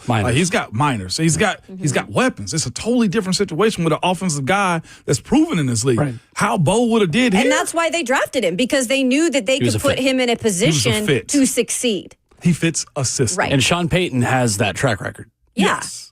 No doubt about it. Another scout says the top guys in this class wouldn't be in the top 3 from last year's crop, in my opinion. Good debate on if they would be in the top 5. Any of them from last season. AFC area scout voted for Cam Ward and says the experience, arm talent, decision-making. Overall, I think he's the top prospect and should be the first quarterback off the board. An AFC scout who voted for Shedeur Sanders acknowledged that Cam Ward had a higher ceiling, but had one cause for concern. Quote, the thing that scares me with Ward is some of the risks he does take. You can't do that at this level. The coach went on to call Sanders the safer pick, saying he's very accurate and has very good footwork. Mm-hmm. That's what. But safe isn't always the best. But safe keeps you winning. Safe keeps you a job. Safe gets it's Brock Purdy. Yeah. It continuously. Yeah. Whereas this you offense is above- George Kittle or Debo Samuel or Brandon Ayuk is the problem. That's the problem. But if we're specifically talking about the prospects, Right. A safe quarterback keeps you in the mix, right? Doesn't turn the ball over. So again, we've discussed what they're talking about too. Like that the ceiling is high for That's Cam. right. Yeah, I said we've the floor actually is higher for addressed all Shedeur. these things that they've actually talked So about. again, when we listen to what Coach Brian Callahan said at the end of the year, he wants a cerebral guy and a guy that can get the ball from point A to point B. Two other questions in here I thought were interesting. Who is the best prospect in the class, regardless of position? An informal poll of a dozen evaluators at the Senior Bowl. Between those 12, none of them voted for a quarterback. Yeah. 7 of them voted for Abdul Carter as the best prospect, regardless of position. 5 of them said Travis Hunter. One source says Carter is everything you want in a prospect, highest grade on the board with a very specific, defined path into your lineup. You know exactly what he is, how you'll project him. But you can't deny Hunter is the most uniquely talented guy. He did things we haven't seen in a long time and might not see again. Again, if you missed it, this is ESPN.com execs, coaches, and scouts that were polled on a number of draft questions. And ESPN's Teron Davenport, one of the writers within this. An NFC executive says about Travis Hunter, you just really don't want to stifle his development. He has some rough edges in technique as a receiver. He wins with talent now, and NFL corners will force him to be a better route runner. That was an NFC executive. Ramon, you said that exact same thing as well, the route running. Yeah, it has to be there. And it's only, you know what I view Travis Hunter is in college? He's the college version of DeAndre Hopkins. He can always get open. Okay. It's not going to be perfect getting open. You might throw an interception because he's drifted out, right? Like, Antonio Brown's an amazing route runner. A.J. Brown, I think, is a good route runner, right? Within reason. But, like, you're not getting that right now out of Travis. Right. Yeah. Right. Interesting. I think that's as good of nuggets as we've gotten, to be quite honest with you. Will the number one pick be a quarterback? 3 votes for yes, 4 votes for no, 2 votes for undecided. And I do think it is important to, again, realize that we haven't had a combine. None of these people have had top 30 visits yet. Cam Ward has not spoken, has not really done a lot of processes with scouts and with coaches. This seems to be purely off of film and the All-Star games, the East-West Shrine Bowl and the Senior Bowl. So if you weren't at one of those, you're basing all these opinions off film and just what you are hearing from people who have met with them throughout the fall and over the summers and like leading up to this process. Right. Are these guys good enough to not do anything at the combine? That's the question. Like I'm asking myself. No 40, no throwing, no lifting, no long jump, no 3-cone. Are they good enough that you can believe in what they've given you on the tape? I personally don't think so. But again, then you look at it from their point of view too. They don't want to be hurt by any means. Or by it. overexposed. Too, That's you know? my point. Yeah. So it's, again, what their camps are telling them, the advice they're getting at this point. Because I do think more than anything, though, if they don't decide to do that, they're just thinking, okay, the interviews are going to be a huge part of what we're doing here, right? A huge part of it, because you are able to see what they have on tape. They are going to have their pro days. They are going to have their top 30 visits. But, you know, that combine meeting is a lot. So again, from ESPN.com, the story that just dropped earlier this morning, the question asked by ESPN's Teron Davenport, will the Titans trade or keep the number 1 overall pick? Execs, scouts, and coaches, 8 of them were polled. 5 of them said they think the Titans will trade the pick. 3 of them think the Titans will keep the pick. 615-737-1045. Some of your reaction on the other side, plus Ron Slay after this.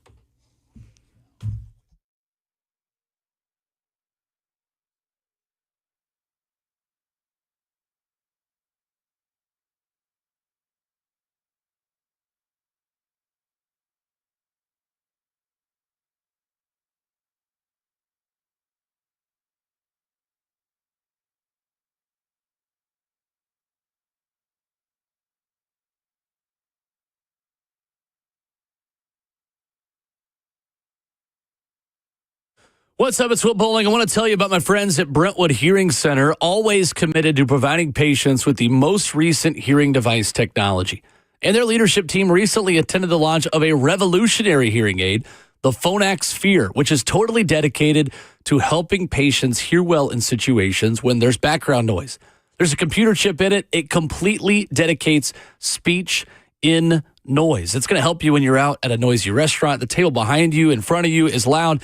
You can't hear the person next to you. Well, the Phonak Sphere, that's going to help out with that process. And Brentwood Hearing Center has the best technology on the market that fits to you. Schedule your demonstration of this industry-changing hearing aid technology, which also connects directly to your smartphone and television. 615-377-0420. That's the number to call.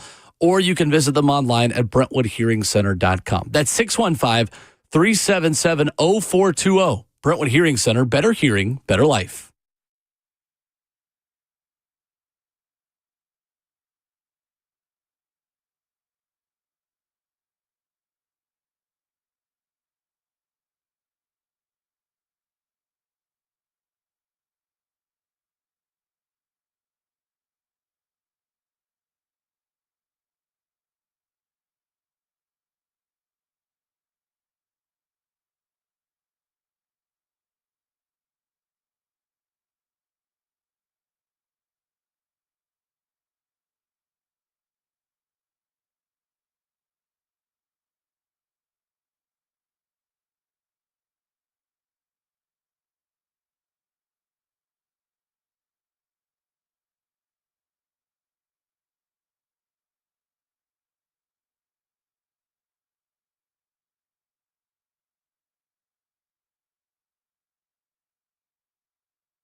RKW continues on 104.5 The Zone on this sunny Friday. I forgot what the big yellow orb in the sky looked like.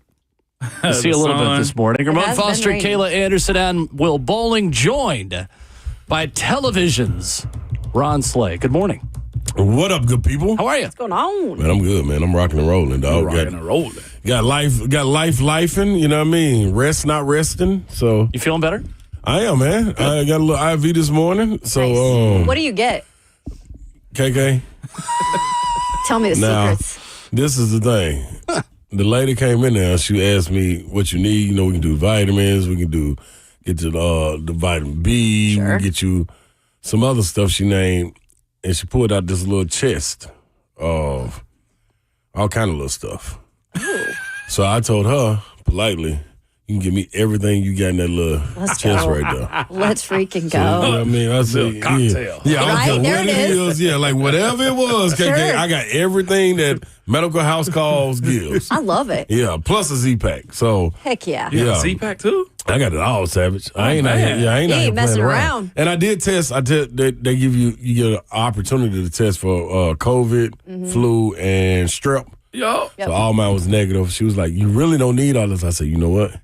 You're probably right, but give me all Do of it it." anyways, yeah. Just to say, I don't have this. Yeah. Don't blame me. Yeah, and give me all them little vitamins and everything you got in there. You know what I mean? So yeah, Mind your business. Do your job. Yeah, that's all I'm asking. You know what I mean?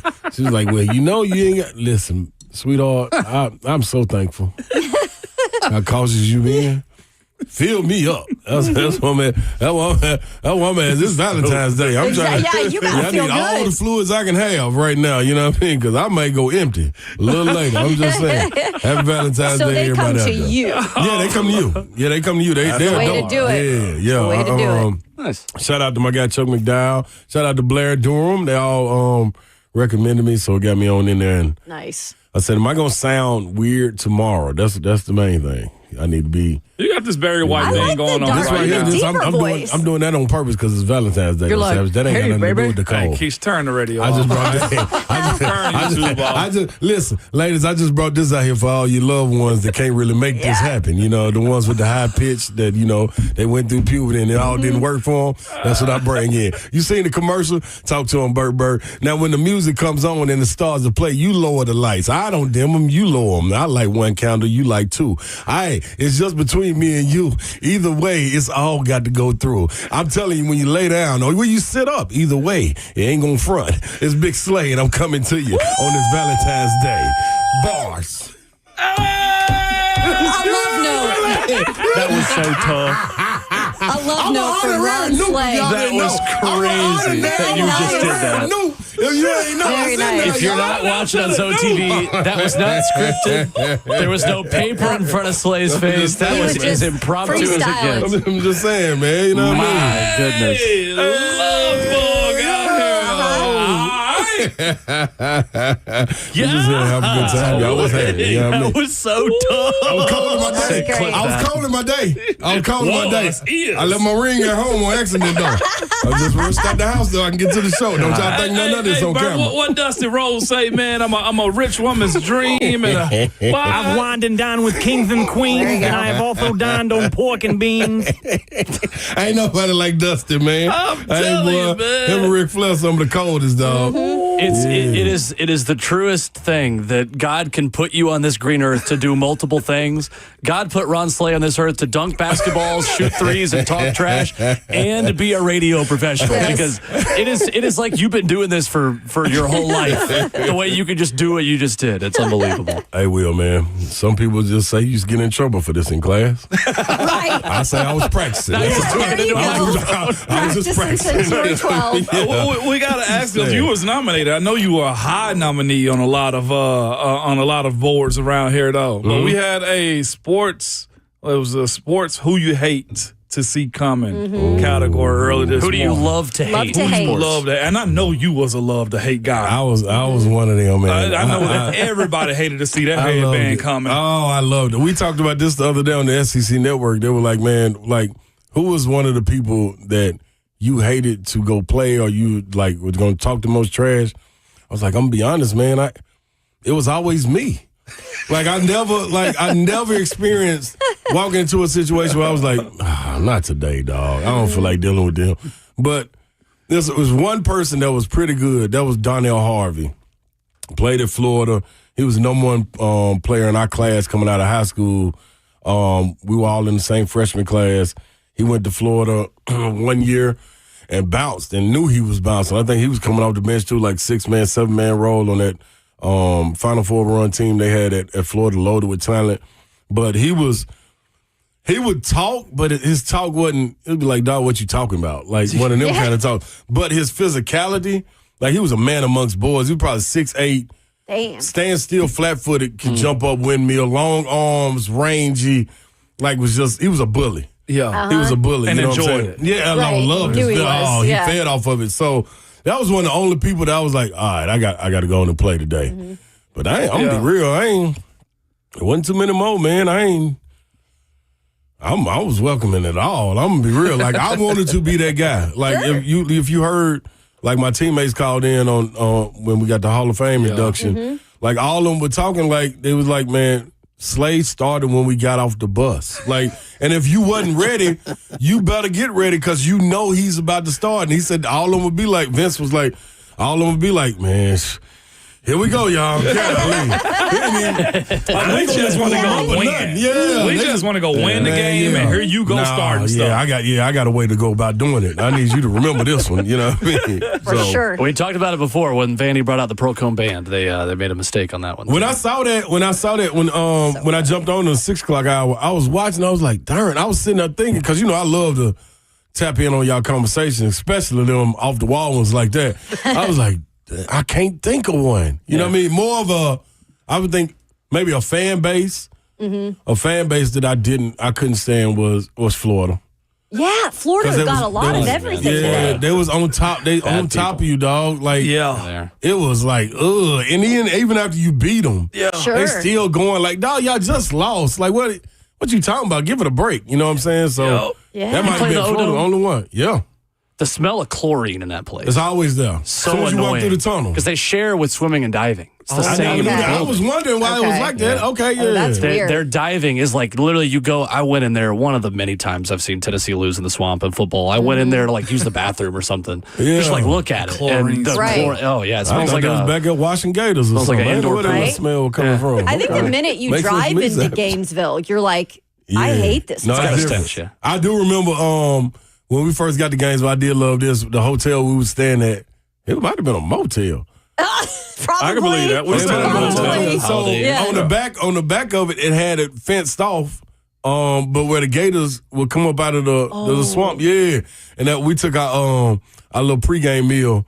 Some of the chicken and stuff was throwing it over the gators. Yeah. They talking about don't feed the gators. That's watch crazy. That's so funny. They come to get one of y'all little humans when we leave. I promise you that. Y'all better be careful. We out of here.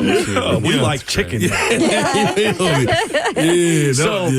Obviously, local matchup with Tennessee and Vandy to dive into, Slade. But it's the first 1 versus 2 games since Tennessee-Memphis. I feel like we're doing the Iron Bowl of basketball a disservice if we don't begin with Auburn and Alabama. Who has the advantage in this game? How does this matchup look for both of these teams who the winner is first in the SEC? Man, both of these teams are so evenly matched. When you talk about the depth that both teams have, the coaching experience that both of them have. At first you probably, if this was a year or two ago, you would lean toward Bruce Pearl saying he has the, the experience and maybe the coaching wherewithal to be able to get him over the hump. But what Nate Oates did the last 2 years, like, he's right there. You know what I'm saying? Not as far as the longest tenure of it, but as far as recently, he's right there knocking on the door with Pearl. So it's going to be interesting to watch them play their chess match. And then you got the players with the SEC. I think Janai Broome is National Player of the Year. I agree. But when you look at the SEC Player of the Year, I think that could go a different way as well. I think this is a opportunity where you could throw Mark Sears, he could throw his hat in there and kind of solidify himself and say, I'm an SEC Player of the Year with this win right here. And then you got to go with home court. I think that's the only advantage when you start to tilt the scale on who can walk away with this victory. The hype is going to be there. Game days in the building. The fans have been waiting. They put a hype video out Saturday after their game. Wow. Like, they was already ready. So, no, this thing going to be pumping. 1 versus 2. Both of them handled their business in the beginning of the week to get to this point. So, it's going to be interesting, man. I would love to play in an environment like this. Our environments are always crazy, but 1 versus 2, first time it's ever happened. Ooh, that first 4 minutes is going to be crazy. Aiden Holloway is going to have a really interesting time. Former Auburn player who transferred to Alabama. I mean, the game's in Tuscaloosa, so obviously he's in friendly confines. But I imagine there's a lot of holdovers from last year's Auburn team that played with him. Yeah. A lot of old dudes. I mean, Chad Baker-Mazara is almost as old as Luka Doncic. Like, they've got dudes that have been around. Jedi Broom, too. I'm fascinated to see when guys play their old teams like that. Yeah. If it helps them and they lock in, or if it's just kind of the way Adu was in Knoxville. Like, no, I don't have it against these guys. Yeah, I think personally it'll be something there for Aiden Holloway to prove against the coaching staff. That this is how y'all should have used me. Right. You know, you heard him come out earlier in the year, and he was talking about how much he gives credit to the coaching staff of Alabama for giving him an opportunity to play free, this, that, and the other. So that would be noted by me. But as far as the players, man, they're going to get out there and do their same fives that they did when they was walking through the lineup. This is a different generation, man. Right. I was talking to Marquise Daniels for Auburn, and I was asking him, like, after their loss against Florida, like, how'd y'all respond? He was like, dog, that game was over for them. He was like, this is the AAU mentality for them. They on to the next game. I was like, wow, dog. He was like, yeah, man. So all us going in there watching film and like, man, we got to get back to this or going in the gym. He was like, man, they move automatically on to the next game, which is a gift and a curse to me. But, I mean, that's our generation. That's how we would do it with Fester, with them. They on to the next, you know, so. Which is what our coaches wanted us to do, move right. on. But how we just lost, though. Like, man, them losses used to sting. And then I think the other thing is, too, they're on TV all the time. You know what I'm saying? So it's not like you squandered an opportunity on Super Tuesday, you lost, and it was like, man, ain't nobody going to see us for 2 more weeks. Man, they on TV every single game, like, regardless of who they playing, just minus if you're on the main network or the alternate. But you on TV. It's getting watched. When you look at this matchup, too, man, we were discussing a little bit yesterday. Will brought up a point. It's like, Vols fans, stop trying to fire Rick Barnes every chance you get because he loses a game or two. In that same conversation, like, March Madness is madness for a reason. Yep. Bruce got in and hit the Final Four wearing all white. I remember it like it was yesterday, man. Then they were Elite 8. Sweet 16, round of 32, round of 64. Yep. He's actually going backwards. Yep. Coach Barnes is going forward. Is this a matchup thing, or what I'm asking is why is Bruce held so high? It's because it's ranking, but like the postseason, as of late, it's a hat hanging thing. It's a hat. You're able to hang your hat on that Final Four. You can maneuver your way through for 8 more years after the Final Four, as long as you just make it to the tournament you find, and keep getting talent in there. I think it also helps with how strong the league is. People kind of once you make it that far, people kind of look at it like, oh man, he'll be back. You know what I mean? He got to get right, get his team, get what he need. But Coach Barnes, man, him not being there and as old as he is, I think that's what people look at. Not as old as he is, but as long as he's been coaching, that's what people look at. And they can't seem to put the finger on it when you're like, y'all got a squad. Right. You know what I'm saying? Like, how can you not get over that hump?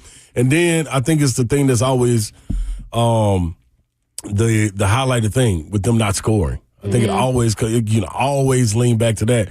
So there people, I think, start to tend to say, man, why don't he change? Why don't he counter? Why don't he do this? Why don't he let people play free? Man, he ain't out there shooting them shots. He ain't out there stopping them people from shooting them shots.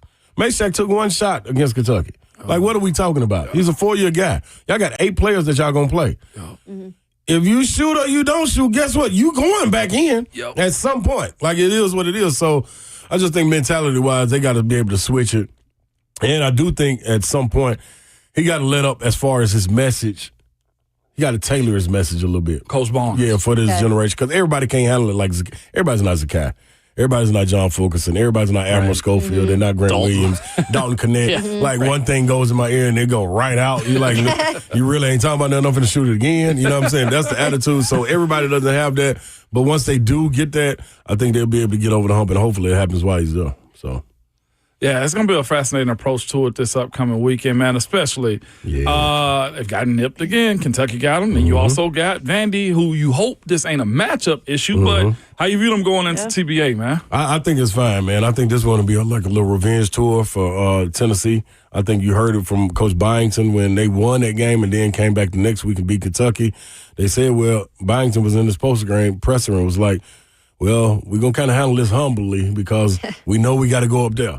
Like, he understands what it is. He understands they got to go to Rupp, and it's going to be a different mindset.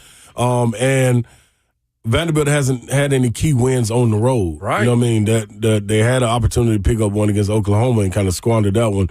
I think this one, Tennessee coming off the loss against Kentucky, them dudes will be focused, to be out trying to prove a point, especially when you let Carey, Magnon, and McLaughlin kind of punk you on the interior. For sure. You know what I mean? To take you out of what you wanted to do. And then Kentucky started the game like that. So the details that you need to pay attention to get this game over with, I'm sure they'll be locked in. Plus, you're on the back end of this season.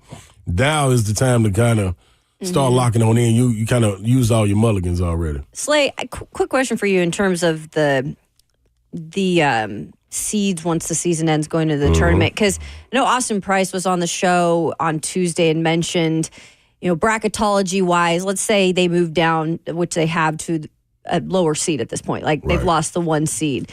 Projecting-wise, is it that key to have that 1 seed for Tennessee this year? Because obviously they've never had it. Right. But is it that crucial? I think when you look at it, how the tournament shakes out, you want the 1 seed just for you got an opportunity to play a 16 if a 16 gets hot. And then went all the way to the Elite 8. And that's your matchup to go to the Final Four. You would rather be playing against a 16 than an 8 or a 2, that went on and ran through. Like, that's the part of it. You're supposed to have the easier path. And regardless of if it happens that way with how strong the league is, if you're matched up with another SEC opponent, you want to be able to do everything you could do possibly to put yourself in the best situation to get that easier route, air quotations around it. But that's you need the 1 seed. Is it still possible for them? Yeah, absolutely. Absolutely. I think right now. Yeah, I think, you still got to play Alabama. You still got these other matchups. Like, you're fine.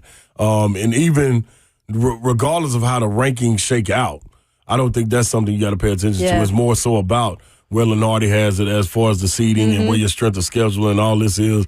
But you got to be able to put on a performance like you're supposed to. Handle what you can do at home, steal 2 on the road, and you let the rest follow where we're.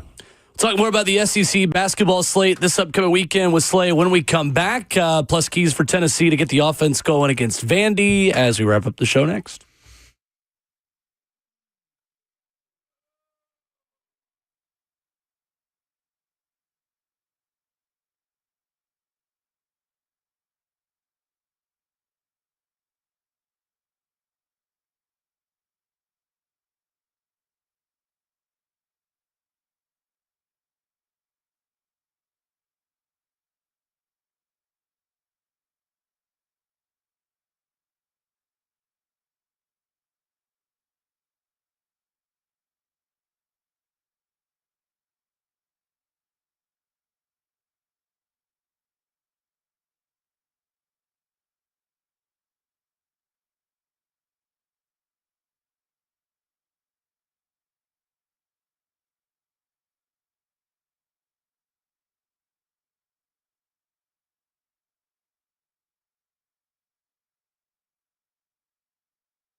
RKW on 104.5 The Zone. A very happy Valentine's Day. Everyone have a nice meal. Get some flowers. Do something sweet. Don't Every forget. day. Every day. Don't forget. Ramon Foster, Kayla Anderson, Will Bowling with Ron Slay. Wrapping up the show in week. Slay, what does Tennessee need to do to take care of business tomorrow against Vanderbilt on the offensive end after another poor shooting performance against Kentucky? Man, I think one, on the offensive end, you got to steal some buckets like you did against Oklahoma. And I mean, steal some buckets as far as transition. Get some odd numbers, 3-on-2s, 4-on-3 breaks, 2-on-1s if possible. But you got to also be aggressive. Like, quit sitting around. Like, Vanderbilt is going to come out aggressive. They like to turn people over. That's part of their offense, how they score. Turning the ball over and being able to get out in transition and hit those threes and get to the basket. So you, in return, got to be able to take care of it and be aggressive getting to the spots that you want to get to. And, man, you have the size advantage. I understand, like, you know what I mean, as far as strength and everything, that's cool. Like, Jalen Carey is a monster and McLaughlin, so forth and so on. But there's only so much you can do at 6'6" to try to block a hook shot. Like, get position in the paint like Felix has been doing. And I'm taking that Kentucky game, both of them as anomalies. Like, that's just a matchup problem. Sometimes they got your number. I think that's one of the cases they have. They got Tennessee number. Like, I don't want to match up against them, even though it's hard to beat a team 3 times.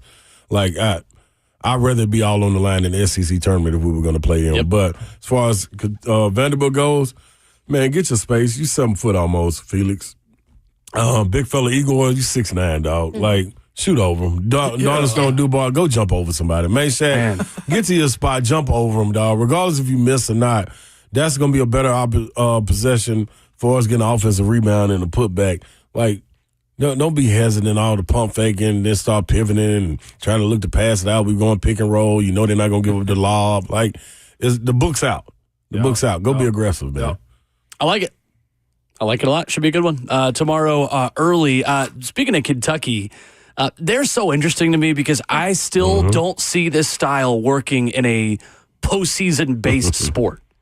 Like, they could always get somebody. Guess what, Willie? But also, they got to go on a 6-game winning streak to meet expectations there. And I don't see them, with the way they play defense and how hot and cold they are, winning 6 games in a row to win a championship under Mark Pope. I remain the same as when we started the season.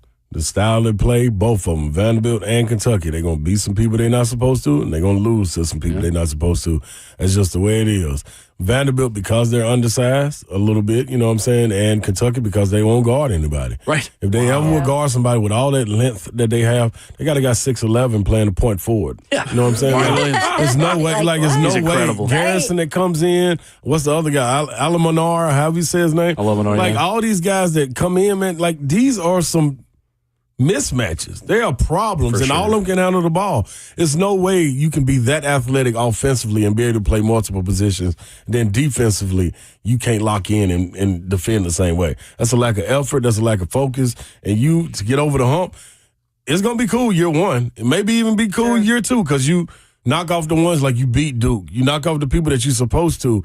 But after a while, man, it's going to be like, all right, now this is getting stale. Y'all got to defend somebody. And that's followed Mark Pope throughout his career. So if you got that hot shooting and it's not going, you could be in trouble. Lamar Butler's out. If Jackson Robinson's out, like Kirk Christian's been out for so long, you're getting banged up a little bit. So I doubt you can walk into any other situation and let Noah and Perry be catch and shoot guys. You're a catch and shoot guy. I'm not going to let you be a catch and shoot guy.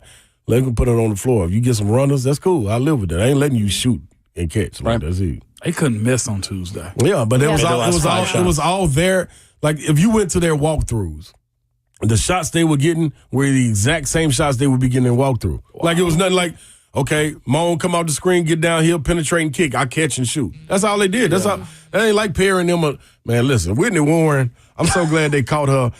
I was going to ask you about that before we went. They caught the chunky junkie. Man, yeah, KK. I'm getting toll-free calls from the Justice Department. Like, dude, over and over. Like, I already said I'm gonna be there Tuesday, y'all. 9:15. Everybody else want to show up. Listen, man, it's in courtroom 3A. They keep calling me, asking me, am I gonna be? I done pressed all of them to toll-free.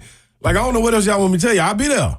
Like, He's going to be there. He's saying it on radio y'all right now. Keep calling so me, man. I got y'all, brother. I promise you. I want it worse than y'all. Hey, how are you going to look her in the eye and just give her that look? I'm going to be like Nino Brown was on the stand. Yes. Y'all think this about me? Now, this bigger than me. Yeah. I'm looking at him, the light-skinned brother with the curly hair. I'm going to be looking at the chunky junkie with the little black eye around there. Yeah, that's her. I'm pointing it up. Forget that, man. Yeah. Give me Does on she have a nobody black else. eye? She did at the time, but then when she had the little sock in the cooler. I don't know why she had that. I don't know if she was trying to go tell Muppet jokes or what, but it didn't work out for her. So. Oh, karma is a you-know-what, and you knew that was going to come back around, man. Like, dude, I mean, they've been blowing me since yesterday. I've gotten at least 15 calls from toll-free. Like, I'm there, y'all. I done pressed 9 at the end to let you know I'm listening to the message. I done took y'all questionnaire. You know what I mean? Y'all doing a great job. Like, I don't know what else y'all want from me. The survey has been taken. Yeah, it's been taken, dog. Sheesh, but as far as, man, Tennessee got to get it done, dog. Bring it back.